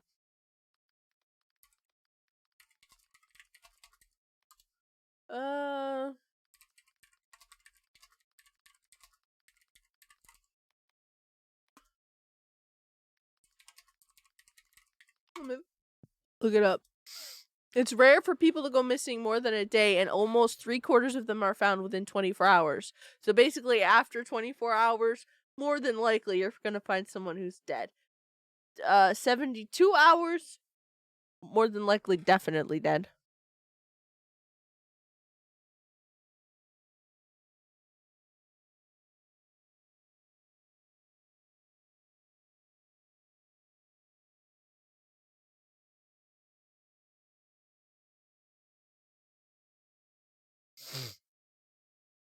So yeah. So after the first day, police are probably like, okay, this is questionable. There's usually a little more hope when you're talking about adults and not children, because adults could just basically hit the fuck it button and run. But even then, after 48 hours, yeah, with no like hints of where they're at, that's weird. Somewhere around noon, with assistance from the Orange County Sheriff's Office Aviation Unit, Jennifer's body was located. The gruesome discovery conveyed that the last moments of Jennifer's life had been absolutely hellish. But the true magnitude of the horror wouldn't be exposed until later. What the fuck? The merciless nature of the killing further motivated local law enforcement and U.S. Marshals, who'd been enlisted to assist with the investigation, to locate Scott Nelson. And it wouldn't take long. The day after Jennifer's battered and discarded body was found, the suspected murderer also turned up. Oh shit. It was shortly after 4 p.m. on October 1st hey, that Scott spooky was month. located at the Sunshine Inn Motel in Jacksonville, just a half-mile trek from where the local Amtrak station had dropped him off. Initially, it was anyone's guess as to how the apprehension was going to play out. Law enforcement was aware that Scott didn't have a lot to lose. That, paired with his violent nature, could be a recipe for absolute disaster.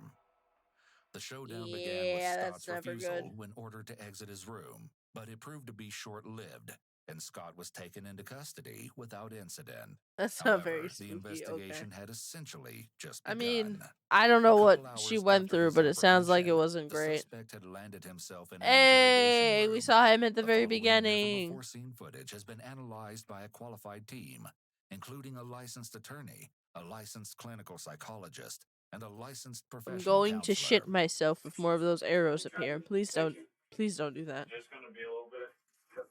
Park detectors want to enter you. Sure. So if you need to use the restroom or anything like that, don't hesitate to knock on the door. I'll be right on the other side. What the hell? Okay, thank you. What the It's going to hell? be longer than a little bit, as the detective described. The Winter Park detectives have the 140-mile trek to make up to Jacksonville. And as you can see, the extended wait time is starting to wear on Scott, approximately 2.5 hours in. I was gonna say, you can literally nap. That's what I would do. Guilty or innocent, I would fucking... Not you. Wow. Scott is granted his restroom break, but upon his return, he'll still have an hour to wait. Finally, detectives have arrived at their destination, and they start by providing Scott with a warm welcome. All right, thanks. You got water? You okay? I could use something to eat. I haven't eaten. Hungry? I'm starving. I'm dizzy. I'm so hungry. Okay. We'll get you some. Okay. There's let's see if I can grab some. Sorry. What's going on? Sorry for being hungry. Thanks. Nah, man, that's not a problem. You doing okay? Yeah. Hungry, huh? Yeah, starving. What do you like to eat? Oh, God, anything. Anything? Oh, God.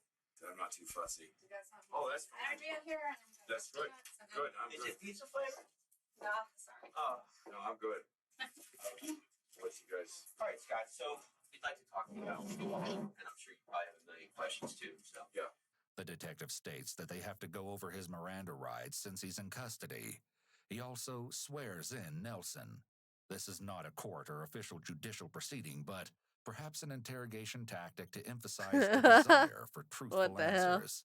After Scott is confirmed that he understands the process, the detectives proceed Well, to for question them him it on was his travel. which is the basic They didn't really have a baseline choice. They had to rapport building of travel the over interview here where he was process. actually caught. No.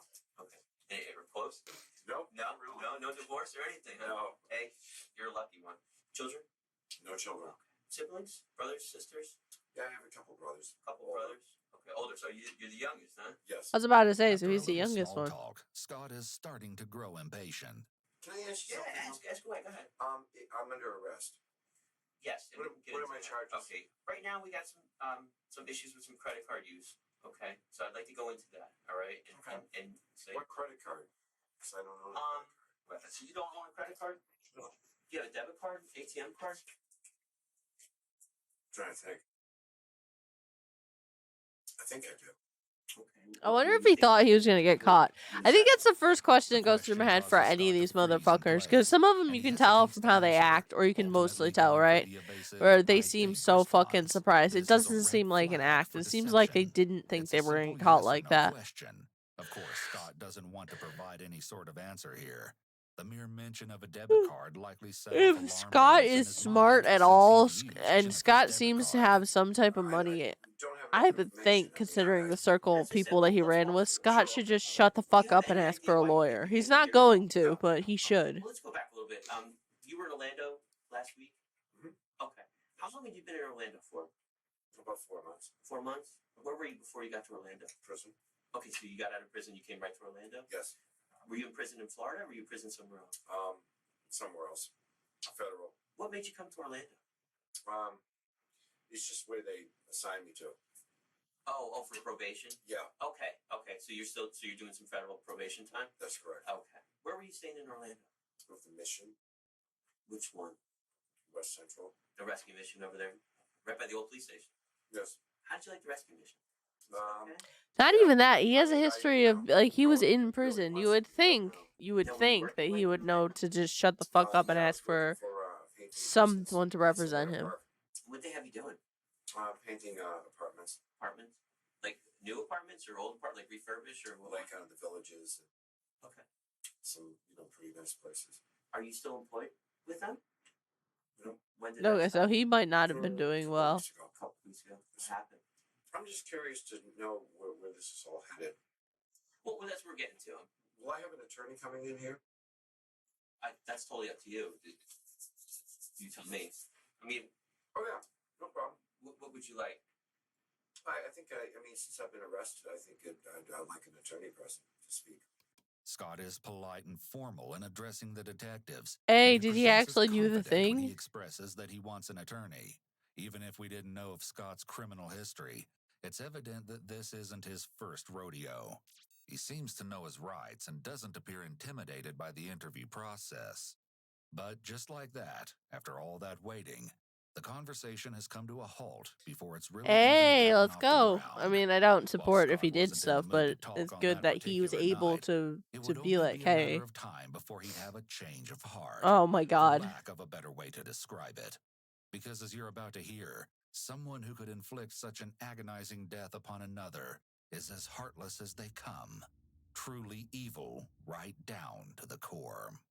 It was a month to the day of their initial meeting when Scott mailed a letter to one Oh of the shit, detectives, okay. expressing his desire to speak with them about the investigation. A What? meeting was arranged and took place on November 13th, 2017 at the Federal Detention Center in Miami.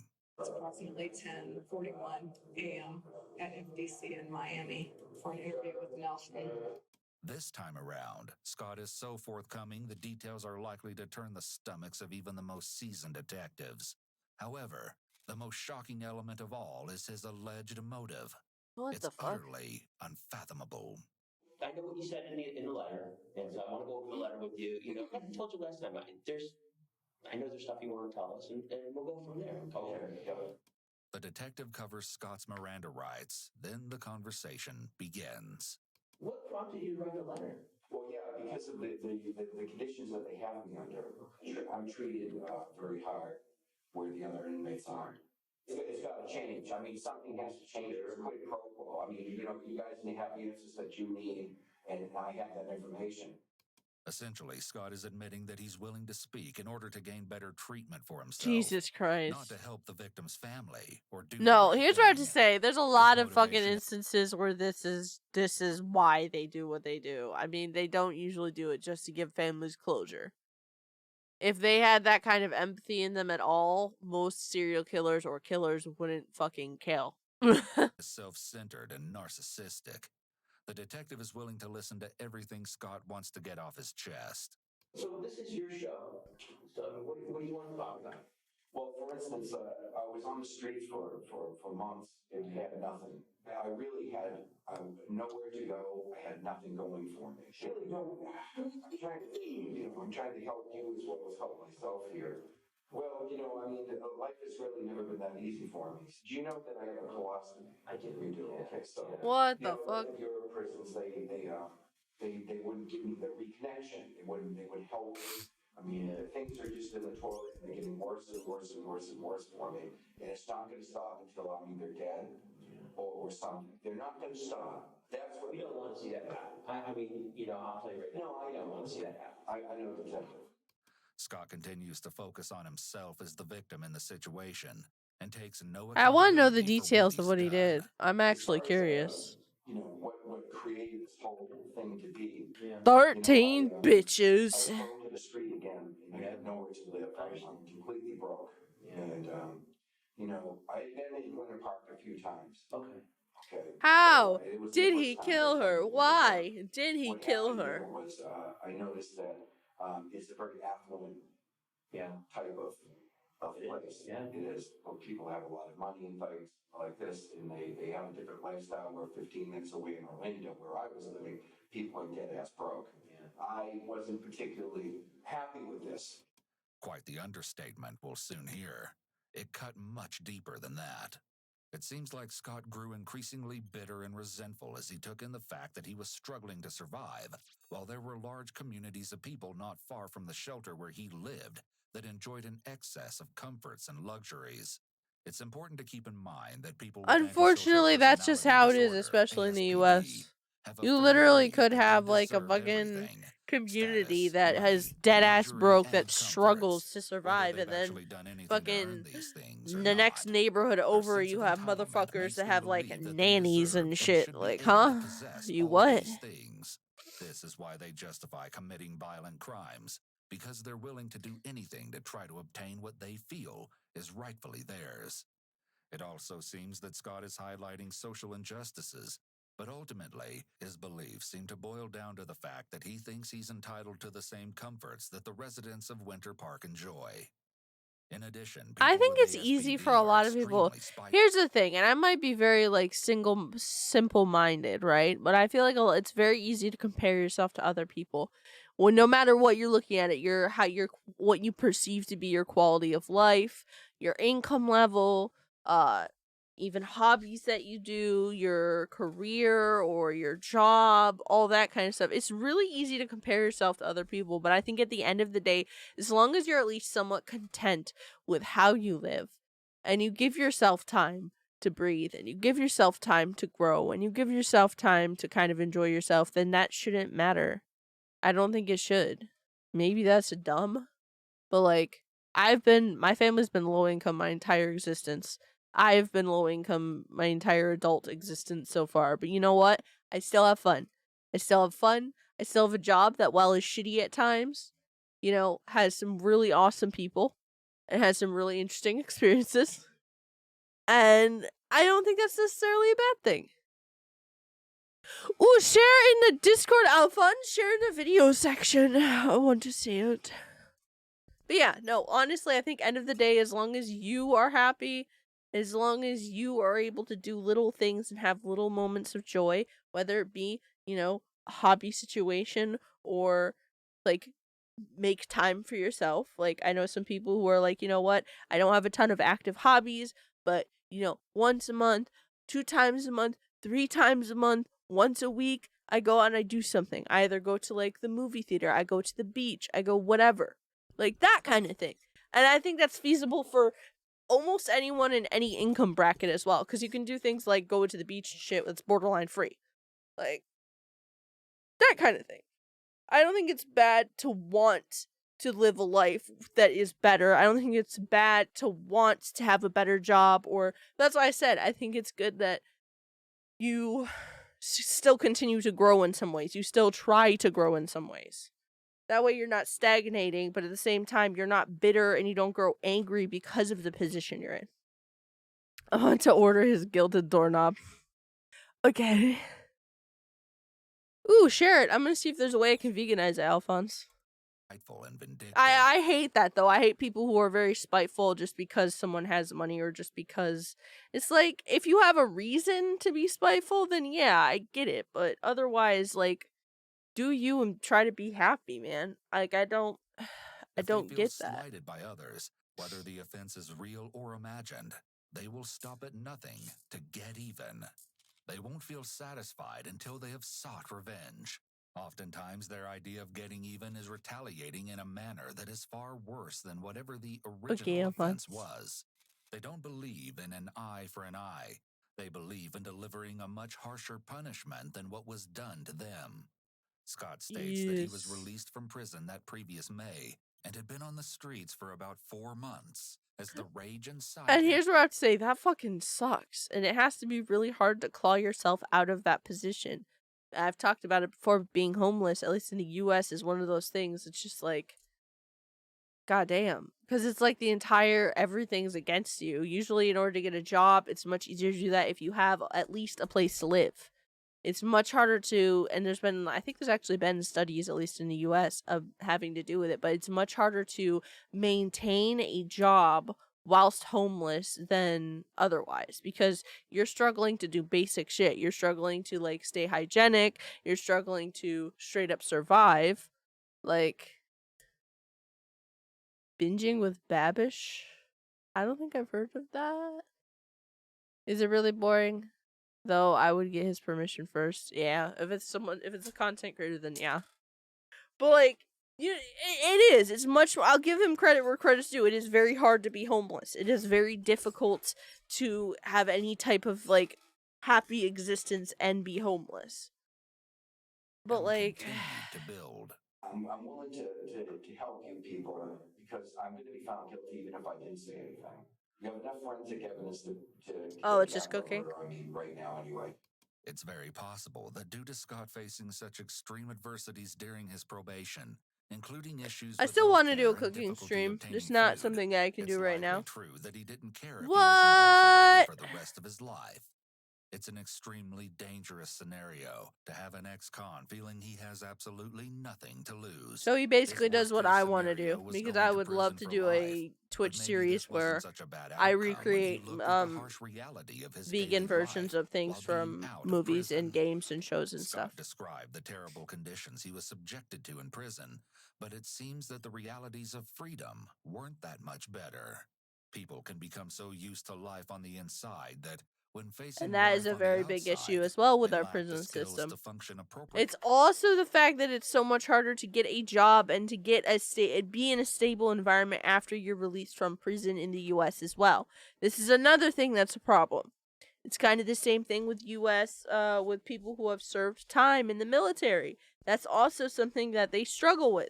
It can be hard to find employment and find places to live after you've been released from prison and after you've been in active you've been in like active duty. Oh, you would not like some of the stuff he made then, LMAO? Sounds like I would like some of the stuff he made. I have nothing against people who don't make vegan foods. It's just, if I was cooking it, it would be vegan. I've watched full-on cooking videos where people make meat and stuff. I know how to cook certain types of meat. I've never made it myself, but I know how to cook it. I have nothing against that. Personally, I just don't feel comfortable doing it for meat. One of the main things I first watched was the Excellent Challenge, which uses a lot of eggs. Again, I don't really care. A lot of vegans probably would hate me for saying it, but I really don't care. Because it's like, again, I'm making this choice for me. I am not anyone to dictate, and it makes no sense for me to get mad at someone else that is an adult that is making their own choices.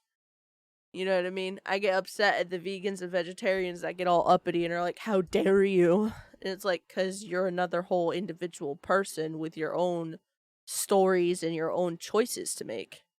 So, like, no, we're not going to play that game. I love fighting for my country and getting fucked in the butt by Uncle Sam. But yeah, no, that's a big issue, and it's come up in other true crime times as well.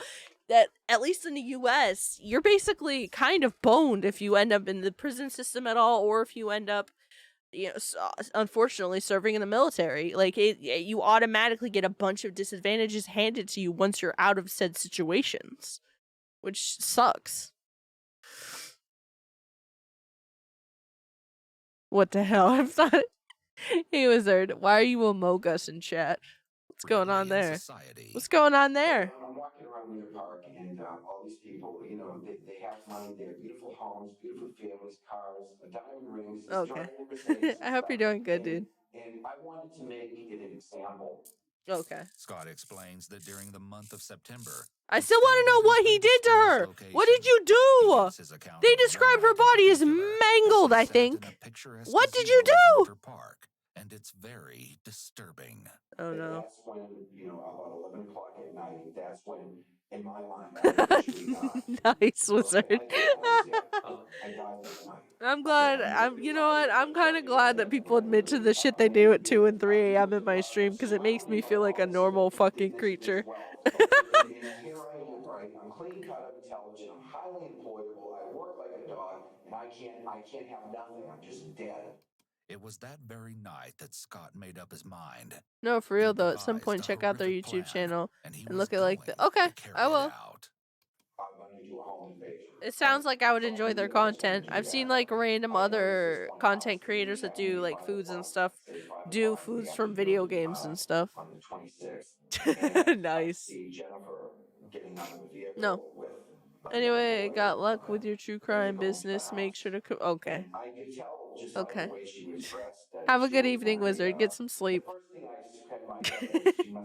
I understood what you meant. But I wanted to make an example of Winter Park.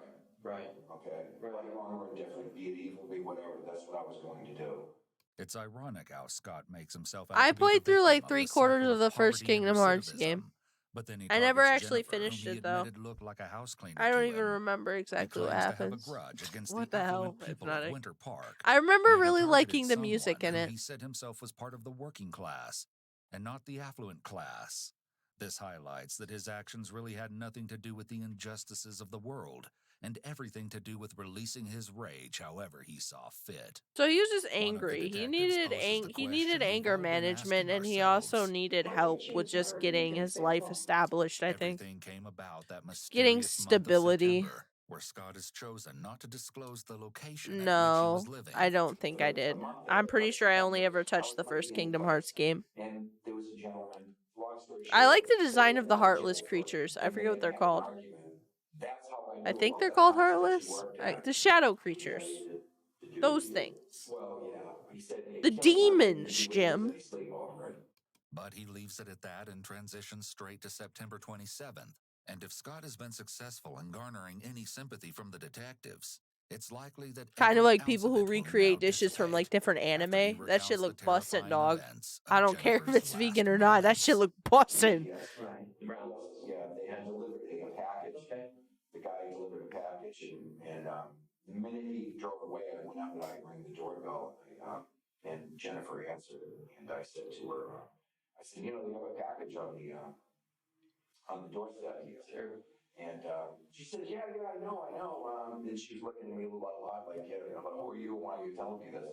And that's when I pushed the door from the end and pushed it in. Jesus. I shut the door, and she screamed. Okay. And she was, frightened. Sure. And Oh no. I had a knife. So I told her to lay down on the floor, and then I bound her with some zip ties. Okay. Damn. I'm not going to hurt you. I'm just here for the money. Okay. And she was not very helpful with my needs. This statement shows Scott's grandiosity and sense Ooh. of entitlement. Okay, that sounds But kind this of is also an intriguing. example of victim blaming, something that Jesus individuals with Christ. antisocial personality disorder commonly engage in when they commit crimes and violate others. I mean, here it is, an honest citizen, and she's probably never told many lies in her whole life. Sure. And all of a sudden, she runs into a bad guy, and now she wants to lie on her. Or whatever happened, you give the guy what he wants and let him leave. No. Did that just make the situation worse? Here's what I have to say. In a lot of like situations, they will tell you in a lot of true crime related situations. So someone kidnaps you, whatever. Just do what you do. Just do what they want. Placate them, and that's your best chance of survival. But like, not a lot of people do that because honestly, if someone's fucked up enough to kidnap you, if someone's fucked up enough to break into your house or do some shit like that, then you just placating them more than likely, like, let's be real here, is not going to stop them from fucking stabbing you 80 times, okay? They're already in a really shitty mindset. Like, I understand why the general situation and what you're usually told is just do what they want. But I also can understand why there's a lot of people that don't do that. Because it's like, if I'm going out, I'm going out with a fight. If I'm going out, I'm going to go out defending who I know or who I love, that kind of shit. Like, unfortunately, it kind of is what it is. It's like a little popsicle, but it's a bright blue one, and it sounds weird, but it sounds really good. Yeah, that's what I was saying. It sounds interesting. He looks like Senator Armstrong in the photo they keep showing. Ooh, sweet rolls from Skyrim. I want to make those. You're right, though. You're actually kind of right, though, Hypnotic. What the fuck? I don't like that. It made it a lot worse because I'm just trying to get some food, some money, and whatever. Scott then explained that he felt Jennifer was purposely misleading him. She gave him the ATM card and PIN, but didn't disclose that she also had a debit card tied to Reed's personal bank account. She did, however, state that Reed had some expensive watches located in his bedroom. So I went upstairs for a second. I got the brown comforter off the bed. I wrapped her in the brown comforter and put her in the Oh no, that's why the comforter was missing. Through the front door, and then I left. So she was in the back of the vehicle, and I left with her. Okay. I went to the ATM machine and I withdrew the $300. Jennifer was absolutely terrified. Wow, okay. She was trapped in a compact space, wrapped tightly in a comforter, and having difficulty breathing. As for Scott, I was struggling with the controls of that game. Went shopping. I don't know what it is. My brain just did not do well with the controls that game. I might attempt it at some point in the future. I remember being really excited to play it, and I was like, I'm gonna play it, and then it This is just, one of the confounding realities of individuals with antisocial personality disorder. They are aware of right and wrong, but they don't care.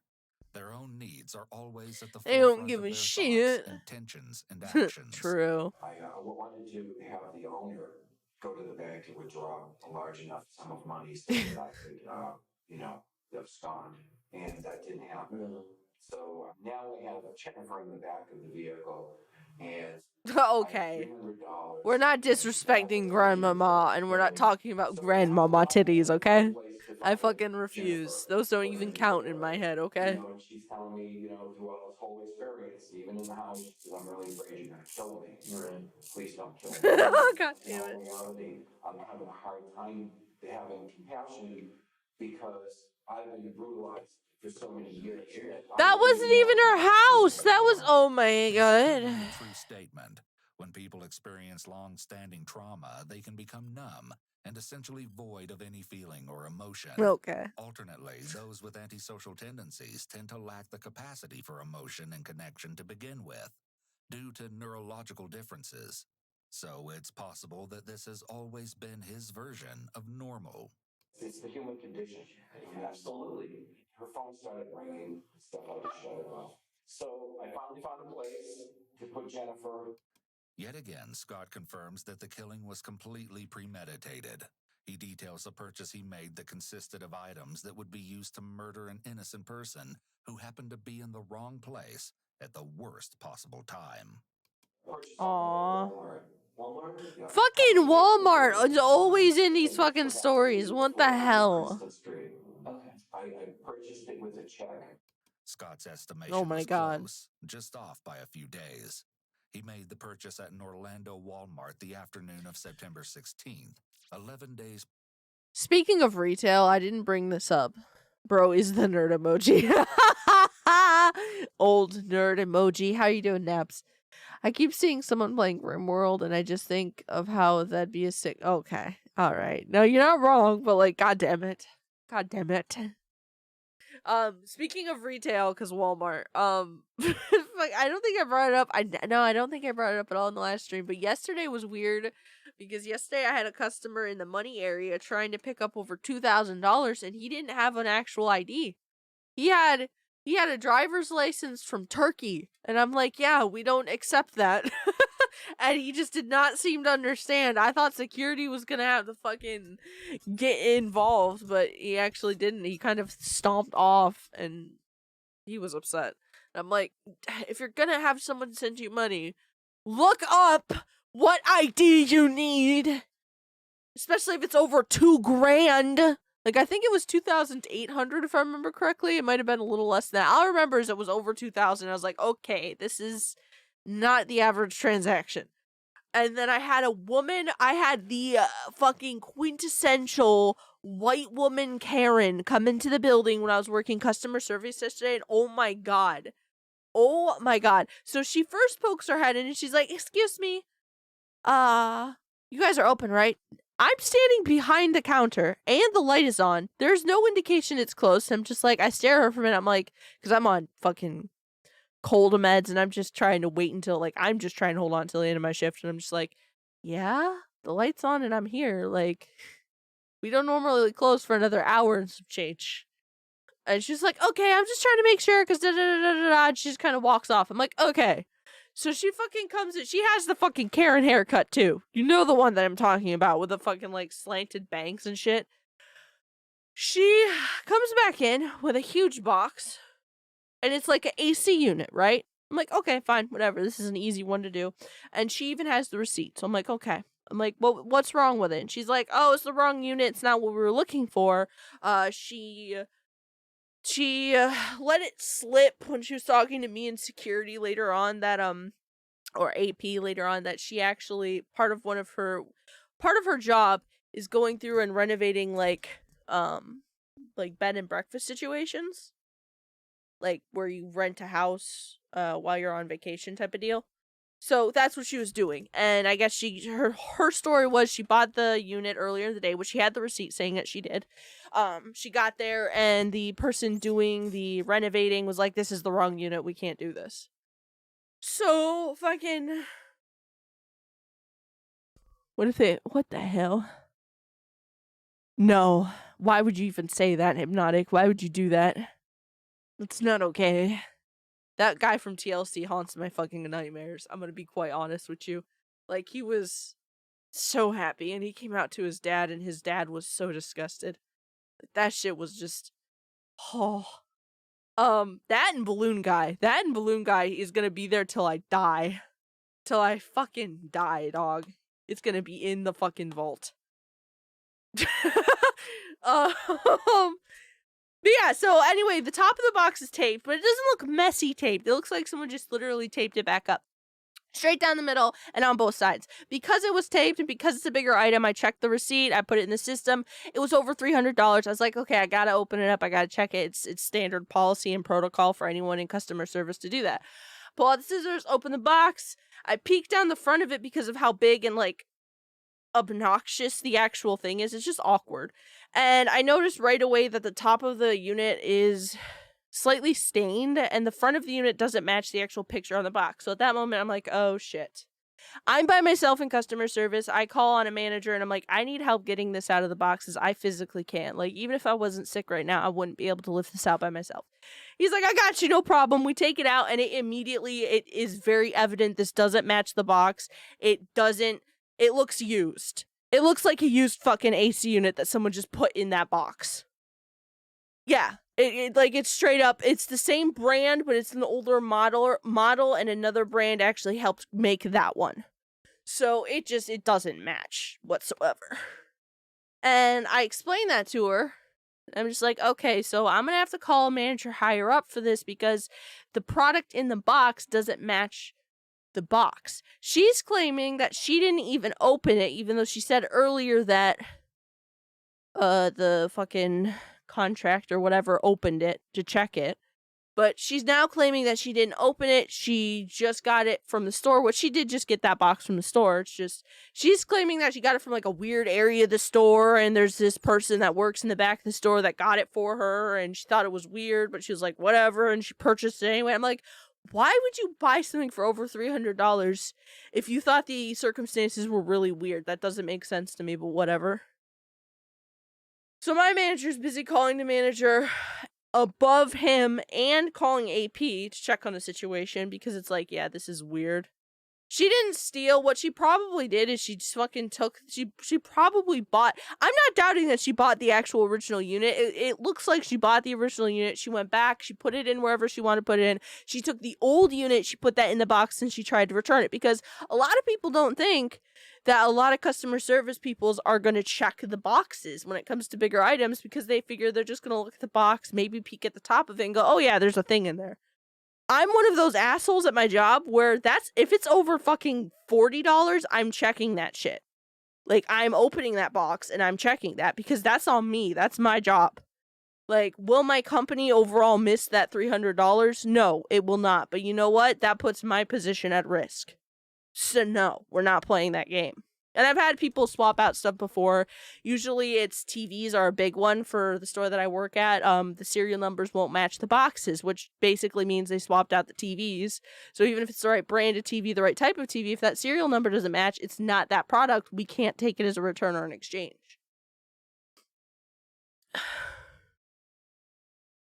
I imagine it might have not even her that put the AC in there. Oh no, I don't doubt that she didn't actually physically like lift it out in, but she probably knew about it. She acted dumb. She was like, okay, well, what do I do? My the person in AP, the head of security and the head of AP was just like, okay, so we can't take this. You can call this number if you have any questions or queries, but basically here's the deal. This isn't the product. Doesn't match the box. We saw you on camera. We know that you bought it, but here's the thing. You took it home and you left the store. You do that and we don't know what happens. We don't know what type of people are anywhere else. Like, we can't. No, that's not how that works. So she's talking about, I'm glad I don't have work today because she was talking about sending her husband to clear it up tomorrow. She also dropped that she had like a really expensive car I don't even remember it anymore, but I was just like, what the fuck? Because she dropped that like 3 times. I'm like, bitch, if you have a car that expensive, why are you worried about a $300 AC unit? Why does that matter? Why the fuck does that matter? Like, bro. Like, I didn't get cursed out by her, but her behavior was weird. Her behavior was really fucking weird. She was throwing out that she had like an Escalade or some shit. I can't even remember the details because I just remember my entire brain rolling at the fact that she even brought that up because she brought it up over nothing.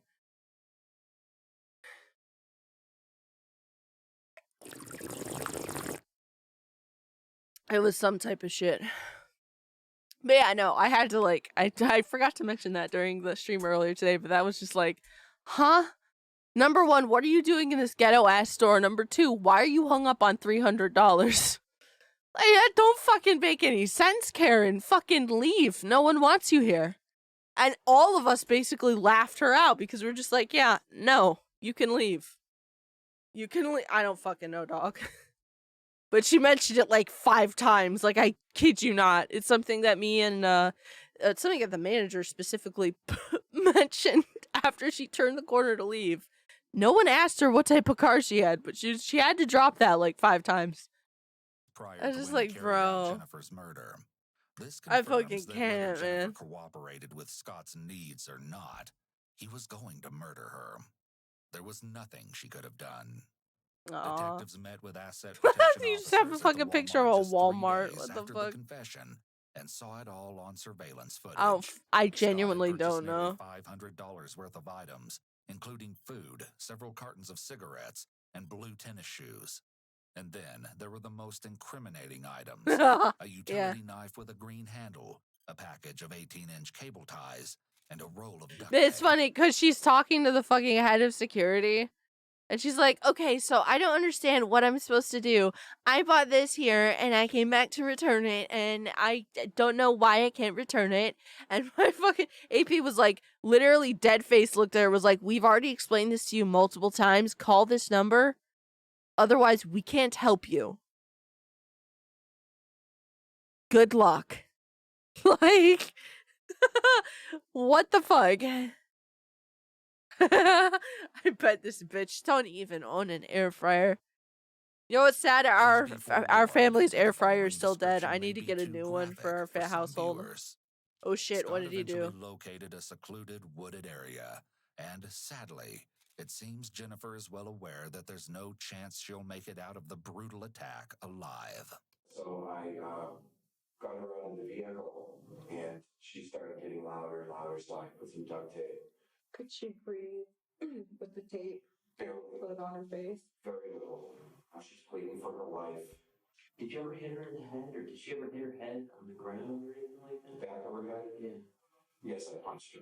When? Jeez. Prior to duct taping her up. I stabbed her 3 times that I didn't remember. Remember where? Yeah, once in the back. Pizza ovens are sick though, man. And then the 3rd time, I was walking away, and I thought to myself, you know what? Yeah. I'm not going I love that. Testify against me. Because they're going to give me the same amount of time. So I killed her. I put one through her heart. I cannot believe this. Life anyway, so I mean, so I killed her, and she let out a gasp, and that was it, and she died. Calling her a name is Scott's way of depersonalizing her. It's a distancing technique so that he doesn't have to see her as a person. That's even fucked though up, she dog. hasn't done anything to him but try to How comply dare and you? survive. Well, then what did you do after that? I know, really just slammed my fucking cell phone down on the floor. Don't be sitting downstairs, take your damn bedding up. Bonus pillows. Not bonus. What are you doing? What is up? Besides taking care of your bedding? What is up, my G? This guy. Yeah. Right, though. Just got dinner stuff, so, Okay, maybe don't just come into that. Imagine the Walmart workers seeing the guy buying all those things. Here's what I'd say. Most retail workers do not give a fuck. Like, you know that, right? I hope you guys, if you guys haven't worked retail, no one gives a fuck. That's why I die when people get all self-conscious when they buy, like, lube and stuff. No one cares, man. Does. No one fucking cares, huh? Oh god, yeah. God damn it. And no damaging property as per usual. You know what? This is why you put a fucking case on your phone, dogs. My phone would be dead if I didn't get a fucking. I got an OtterBox case. This shit bussin'. I could spike my phone. It don't matter. Yeah. I wouldn't be damaging property if I wasn't bringing up their damn bedding. I left my pillows downstairs because they comfy, dog. Spreading the sick. Now Ewok is sick. Feels coffee. Oh, I didn't know Ewok was sick. And he stayed downstairs because he didn't know it was a thing. So now everyone's gonna get sick because you slept on the couch. And Man, you shut did the it again, fuck up. and you left the bedding there again. Yeah. After Dad said don't do that. Oh, So I had to bring it up. I didn't know. And Dad. No shit. Dad's gonna cough, and he's gonna cough up that machine he's got in his mouth. That's not how that works. That is not how that works. It's like a But cat. Coughing is fucking painful. No, I don't doubt it. Because it moves around muscles. In I've been coughing a lot, thank God. Breathing is hard, though. This is probably the best I've felt in a few days.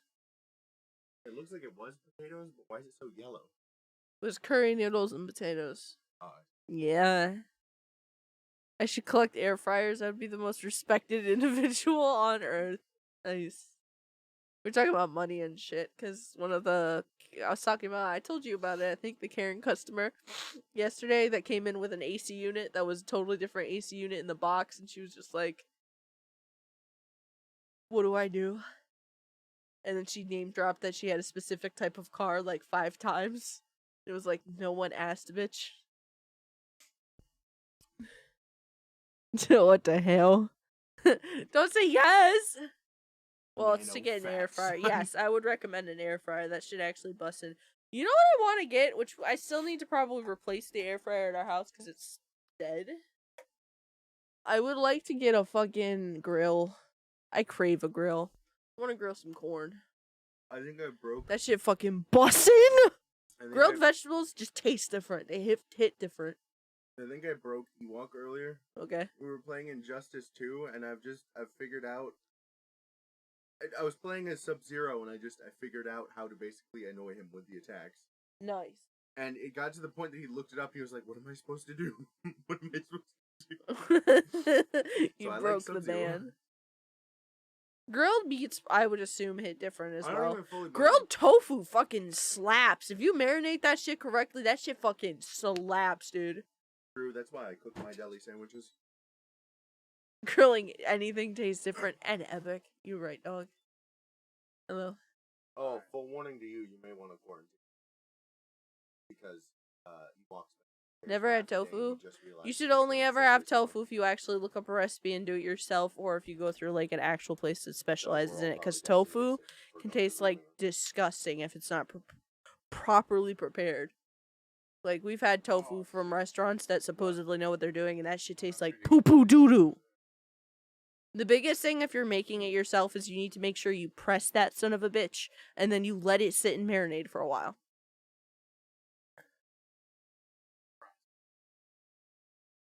Well, yeah, no. You have to get, like, either get a tofu press, or you can literally do sheet pans and, washcloths. You can use cans for way. You can do it the ghetto way. It works. I did that for a while. Yeah. Yeah. No, not piss marinade. What the fuck? Could literally do barbecue sauce, but just look up whatever marinade you want to look up and then have that bitch sit for a solid while. What pictures?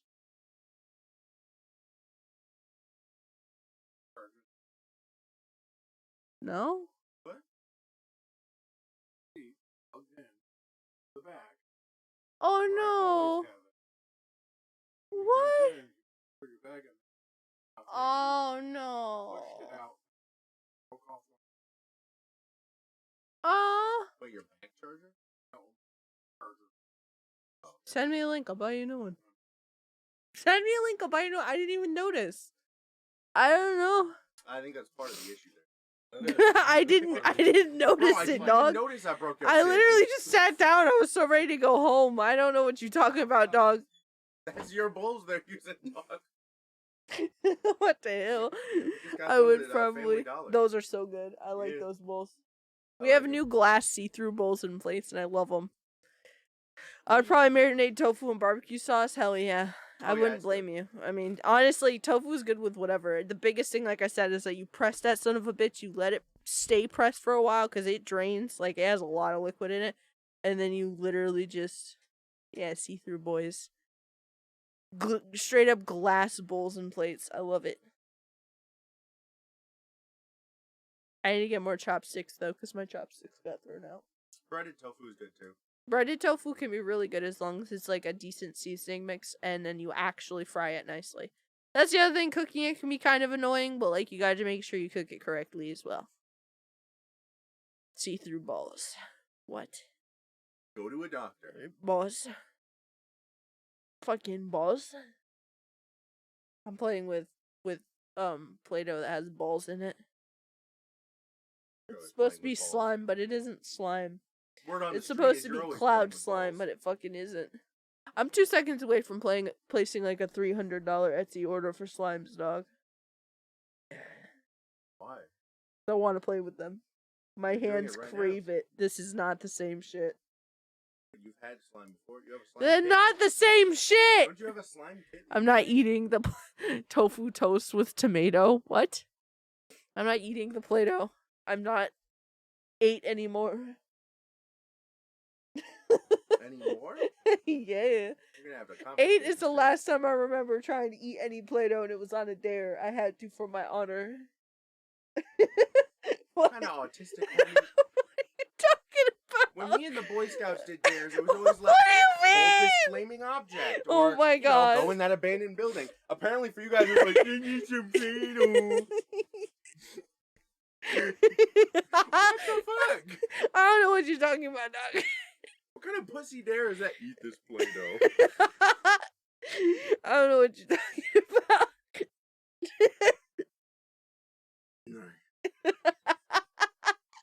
Man, shut the fuck up. I remember one dumbass thing that the my campmates would do is they would make a blunt out of paper and they would smoke it. Yeah. Yeah. And I'm like, bros, I don't think you're getting the concept. You're just inhaling smoke. Yeah. Lung damage. Augers. Let's go. The balls fucking fall out of this because they're not the right balls for this. Being too violent with the balls. No, it's the Play-Doh isn't the right. This isn't actually slime consistency. That's the biggest issue I have with Play-Doh, like slimes, because it's just Play-Doh. It's not the right consistency to have add-ins, and then the add-ins they pick are stupid. That's why my hands crave actual slime. Yeah, because it's not, doesn't fucking work. What? No! Stop. I'm already sick. I'm not eating Play-Doh. It doesn't even smell good. Don't help. What? It's like the markers. Bro, no, the balls are solid plastic. I'm not eating the balls. Body. Yeah, I'm not eating balls. You can't fucking pay me, dog. Word on the street. I don't know what you're talking about. It's not bad. It's just not like slime. Yeah. I think you might have a problem.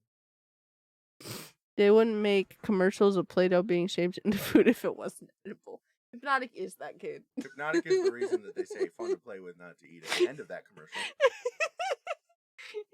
And no. he still ignores it. Yeah. You have to sometimes, you know? Curiosity. Then you learn. Markers are the most disgusting thing ever. Eating them? Yeah. Why are you eating markers? Again, it smells really good. What? You never had like that little bit of curiosity run through your brain? All of the things in our house that aren't edible that smell good? No. Please stop drinking shampoo. Ew, no. No. By your own principle, it smells good. None of the shampoo smells like edible that we have. It smells Nor does good, but not edible. No, that's more of a curiosity. Nor does markers either. What are you talking about? Even the sweet ones still are like chemically. No! Dude, I ate that when I was like 7. That shit is burned into my like core memories. It smelled so good. No, it's burned away in your core memories. God damn it. Permanent damage to your brain via marker chemical. That shit fucking smells so good. That's when I learned markers don't taste like they fucking smell. I ruined one of the colors, bro. Because of that, which made me upset. I actually upset myself with that. The last time I tasted something out of curiosity, I went to the hospital for intoxication, but the toothpaste looked good. Nice. How much The toothpaste scent did you of some fucking eat? sanitizer, so that shit will wake you up in a weird way. Most of the hand sanitizers I've smelt are disgusting Your chat smelling. really is slow. Oh my god! Shut up! No. Wait, no. We're curious boys. You have to do it for science. What are you talking about? You have no curiosity. This is so sad. I'm No curious, sense of I curiosity. just know better. What are you talking I'm curious about? about the tastes No, of when you were a food. child, you did not know better, dog. When I was a child, I was apparently smarter than you. Only one of us ate Play-Doh. Okay, I only ate Play-Doh like 2 times, dog. You are stupid. What are you talking My about? brother in Christ. What are you talking about? I only ate twice. Yes. I only ate the No, inedible because product one 2 was times. regular. One was regular colored. It There's didn't have no a scent, reasoning. so I was just Stop it. curious. And then the other one actually was scented something. It did not change And anything. you weren't smart enough to did be like, not it was change Play-Doh it. still. It was a little bit. I just took a little ball of it. The reason that peanut butter says contains peanuts. Oh, no. You are dumb. Holy shit. I don't know what you're talking about. We're watching this. Scott cleaned the blood off of himself. What and the changed hell? Clothing in the men's restroom. I'm not sick because I It ate was Play-Doh. then that I'm he sick because replaced of his germs. T-shirt with the Winter Park one, They're showing sick in the head 'cause photos from Play-Doh. his second visit to the ATM, which occurred that day. Oh yeah, his However, drip. he wasn't able to mask the wounds he'd sustained. On I his still hands want to as a see result what of his the hands look like. Like, you fucking heavy shanked her bloodshed 3 trudged through in times. the wooded area. Wait, what? Yeah. Why would that change how your hand goes? Defend. And I went back to the park. You are the reason. Okay. Okay. And I sat there and Yo, that label's put there for someone. Shut it sure up! as hell is not me. No. Aside from the fact that this shows his complete lack of moral conscience and empathy, Scott being hungry after the murder indicates hell? yet again that his only objective in life is to fulfill his own needs. People Yes. with severe antisocial personality disorder are not Most emotionally actual pained Nutella or isn't otherwise vegan. There's affected some by off brands inflicting that are harm on vegan, but others. Nutella, the Their brand threshold itself for isn't feeling vegan. It emotional has whey pain in for it. another person It's up is to very debate if nut high, is. and in some cases, What? It's up to debate if nut is. Okay. Nut. It's filled with microorganisms.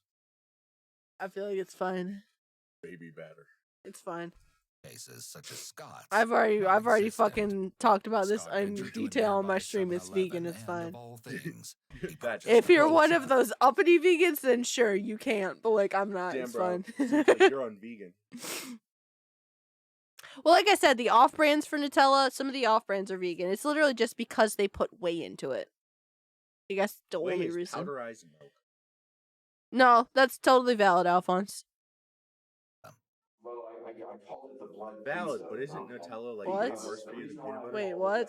Is because I ordered the pizza and I bought a beer with the highest level of grace that I could muster. I was actually proud of what I did because of that. After all the years that I've been kicked in the face by the Federal Bureau of Prisons and all the years What?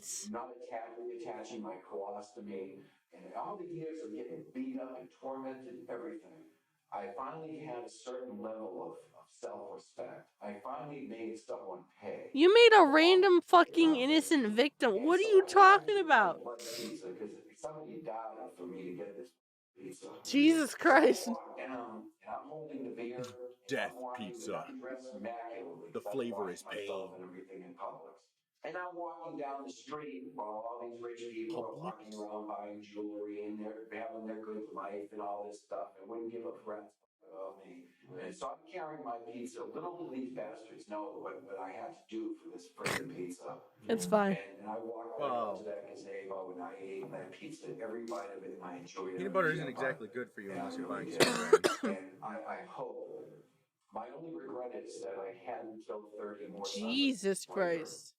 It's almost like Does Scott have felt protein, he was though. Fucking one of them for a duded. short time. No. Like he was living a piece of the good life for once.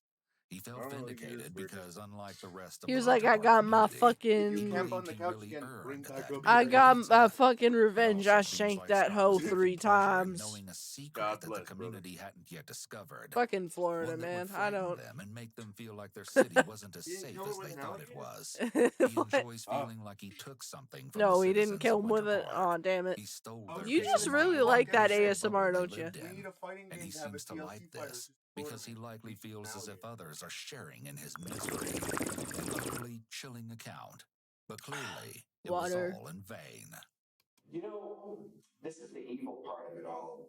With concern to the after everything that's been gone on, here I am. I'm back in Winter Park, and nothing's changed. No. Okay, I have a couple $100 in my pocket. A girl is dead, and I'm still have Nah, I get it. Winter Park. Did it make you feel any better? No, it didn't make me feel any better, but I just don't understand how things are the way they are. A truly senseless death, and Jesus. his motive behind it all was even more shocking. After Scott's gut-wrenching version of the nightmarish day concluded, one of the detectives asked why it was that Scott reached out with his letter and came forward.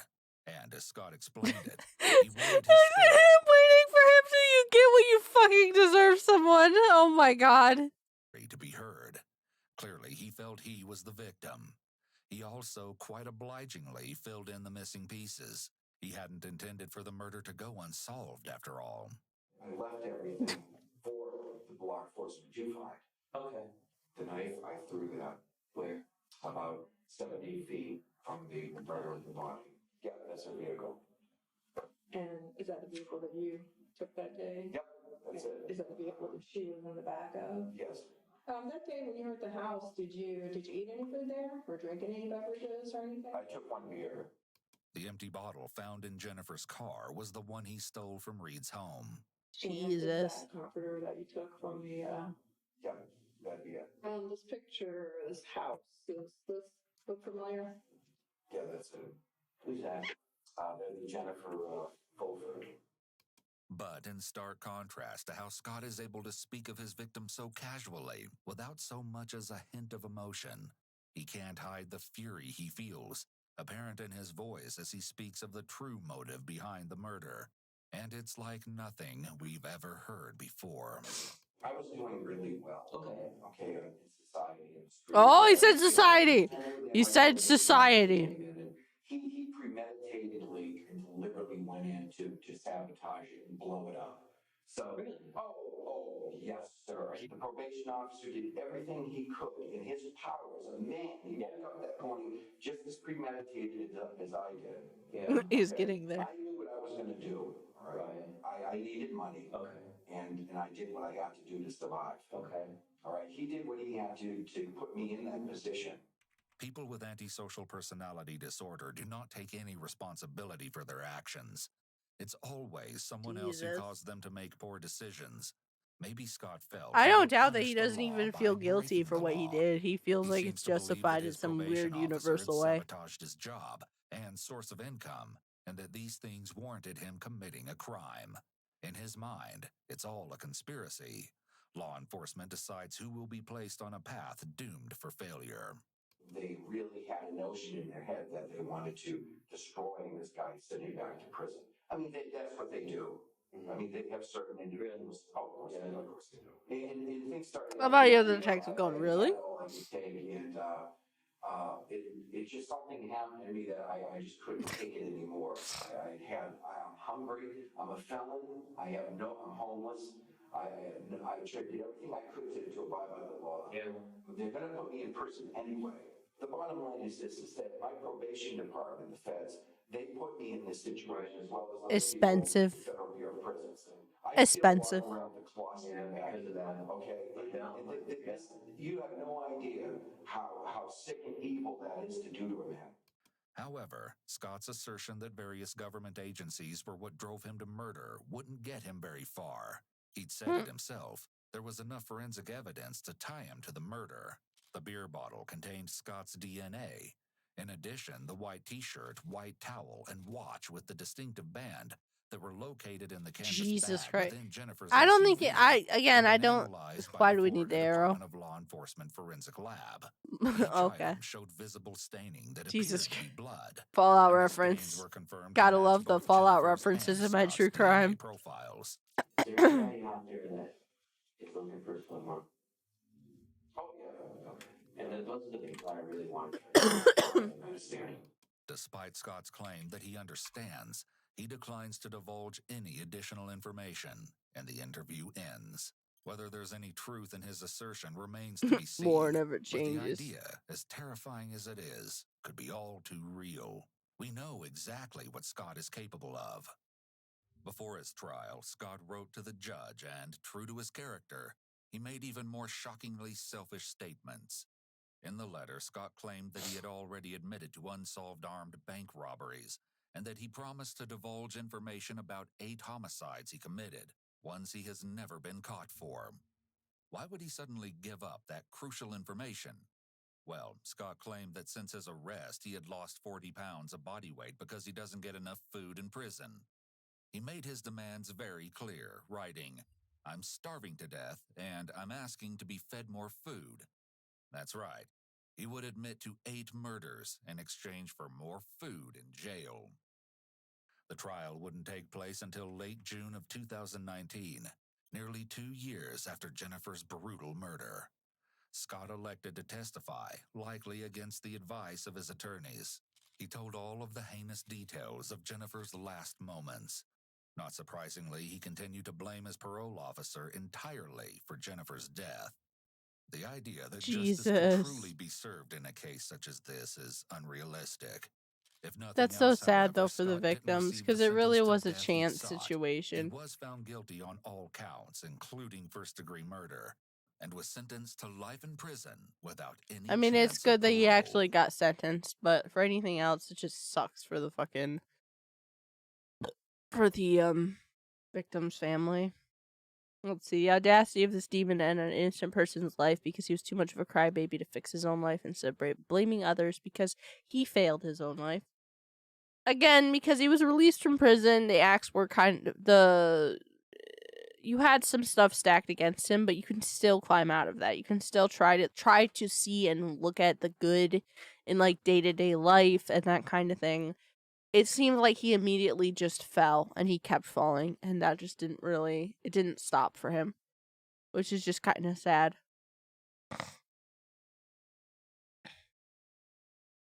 Hey, we have someone else in the comment section claiming to know him.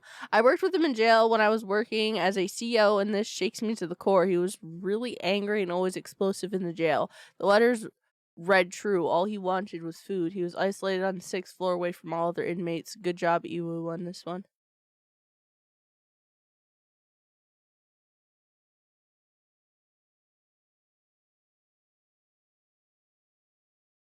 Guy said he did this for money because he had nothing to feed himself and move on with life, but he paid nearly $500 worth of items from Walmart before the murder. He hated the rich, wealthy people living their lives around him, but he targeted a house cleaner instead. He also said she was not cooperating with him at the house to get food and money, but he left the house with her, 1 beer, the debit card, the PIN, and an expensive watch, but took her with him and killed her. It's disgusting. He knew he was gonna be put back in prison for life doing what he did, but he still murdered her anyways. Also, the thought of his PO sabotaging his life and job, so therefore he killed someone, making no sense at all. Yeah, it's just angry. Unfortunately, that's just how some people's brain reacts to angry. Jeez.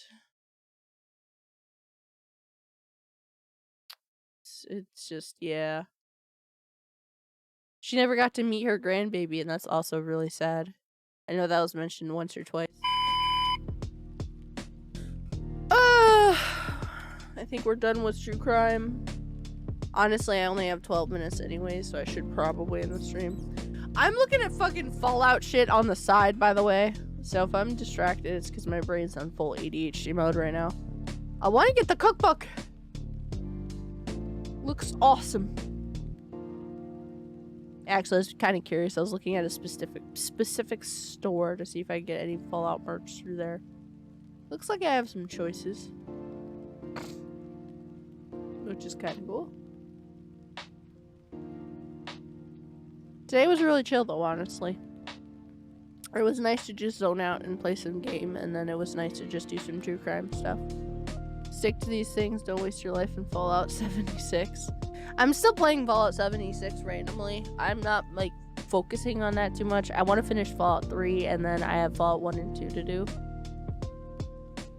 So far, Fallout New Vegas has been my favorite. Although I want to revisit Fallout 4 with some mods, but I need to, like, come up with a list of mods and set it up. So we'll see what happens with that. It is something I want to eventually do, though. Jesus Christ. Yeah, I'm still baby level in Fallout 76. I think that's the biggest turnoff for me, is the fact that people that are, like, level 900, and I'm, like, sitting there at, like, level... I don't even remember what level I'm at. I'm, like, level 20 or some shit, and it's like, okay. I have so much to do. Holy fuck. It's also the little tweaks that they did make to the game, which I know why they did it, but it's kind of annoying as well. I don't think it's a bad game, especially if you have buddies to stick around with in the game. Even if you're just kind of chilling and you're not necessarily doing something all together, just to be like, hey, let's explore this area, or let's claim this area, and then just kind of go about our business. I don't know, though.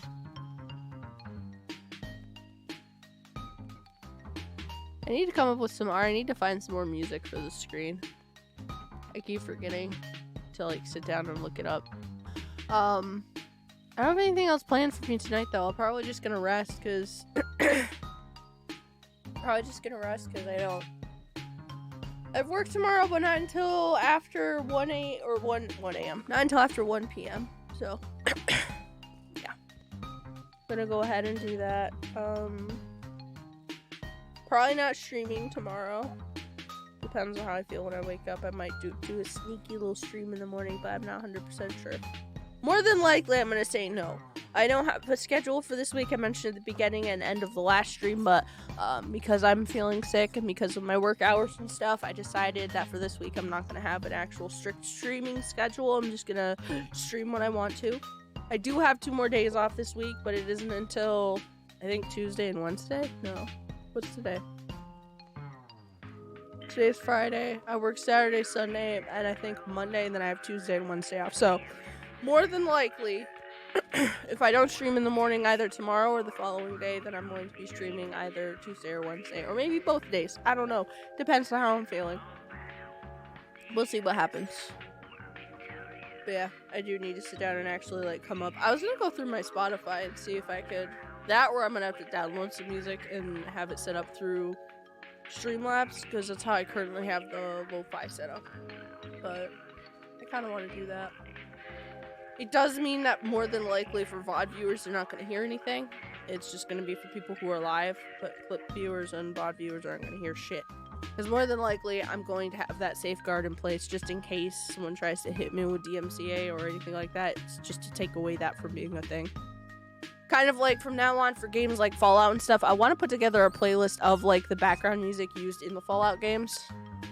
Just to kind of, because I vibe to that shit heavy, but it immediately gets fucking copyright / DMCA claimed, and I hate that. But the way that I have my audio set up now, I can set it up so again, people in the VOD won't be able to hear it. If you clip it, people won't be able to hear it, but people who are live will be able to hear the music in the background, which is kind of cool. I want to make that a thing. I just need to actually sit down and look it up and download it and all that good shit. All that good shit.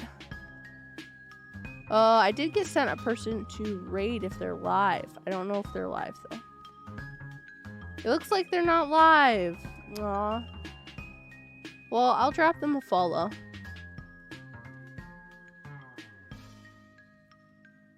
It makes me sad. They were having a bad day. They were just fired from the job that they apparently really enjoyed. I'm going to share them in chat. If you want to check them out. Looks like they do gaming and stuff. Sir John Knight. Evolve Stage 2. Ooh. Yeah, it looks like they do gaming. I'm gonna share them. I feel like they deserve it. I'll share it in the Discord after the stream as well.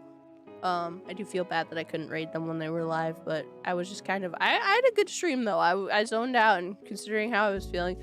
Like I said, I'm feeling better today than I was yesterday. Yesterday, I felt like a wreck. My bones are still a little sore. I'm on meds right now. I have been all day. My nose is obviously still not doing great. But overall, my head feels a little less cloudy. I don't feel as sore. My throat doesn't hurt, so... I'm hoping by tomorrow and the next day, I'll be almost back to normal. As long as I get sleep, as long as I keep drinking, as long as I keep eating and doing all that good stuff. But we do have 6 people here, and I kind of want to, raid someone. Who do we have that's live? Ooh, there's someone playing Phasmophobia. That could be fun. Let me check. Let me check.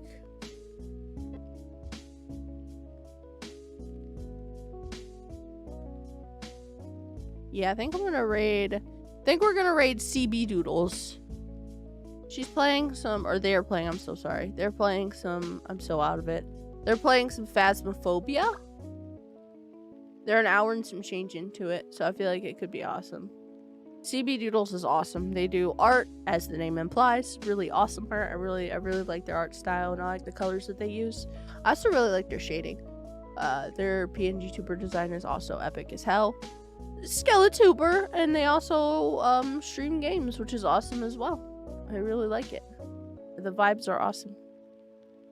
Yes, I'm biased, but like honestly, it's a good vibe. It is. It's a good fucking vibe.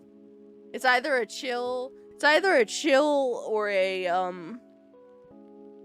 it's either a chill vibe or it's a chaotic vibe, and I love it. I live for that, honestly. But they're playing Phasmophobia, and Phasmophobia was mentioned earlier. I do want to try to attempt to set up another Phasmophobia stream at some point in time, just because it's really fun to play. But specifically, I need to set up a time that Wizard would want to and be able to play as well, which sucks because time zones and my own work and shit. I wanted to sit down and actually figure it out, though, at some point. But yeah, we're going to go ahead and we're going to raid CB Doodles. I highly recommend them. They're awesome.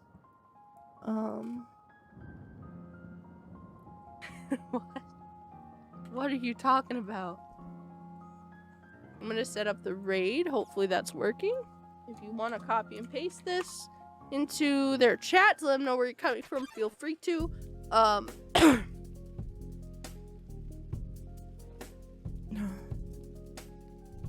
No. But yeah, you'll get extra channel points for doing that. I'm gonna set up a channel point goal at some point in the future. I know I keep saying that. I've had a couple ideas. I think I'm gonna go ahead and throw a couple of things there. My biggest thing is honestly stuff that I would do on the stream that I would normally set up for a goal is stuff that I want to do anyway, so I don't see the point of it. So I don't know. We'll see what happens there. If anything, it's just stuff you can use for the normal goals and things to mess with me, either sounds or effects on stream, on screen. Yeah. Shush, you horny motherfucker. We're gonna go and we're gonna enjoy some CB Doodles Phasmophobia goodness. I'm gonna stay there for a couple minutes, then I'm probably gonna peace out because I gotta stretch my legs, I gotta clean off my desk, check in with family members, and like I said, I don't know what I'm doing tonight. I have no idea.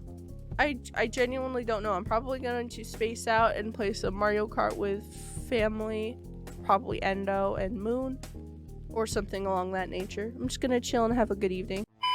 I hope y'all have a wonderful evening. Thank you so much for watching. Thank you for listening. Thank you for lurking. Thank you for being here. It means a ton to me. Shout out to Dog Ladman for the raid and the follow. I appreciate you. Until next stream, friends. Goodbye.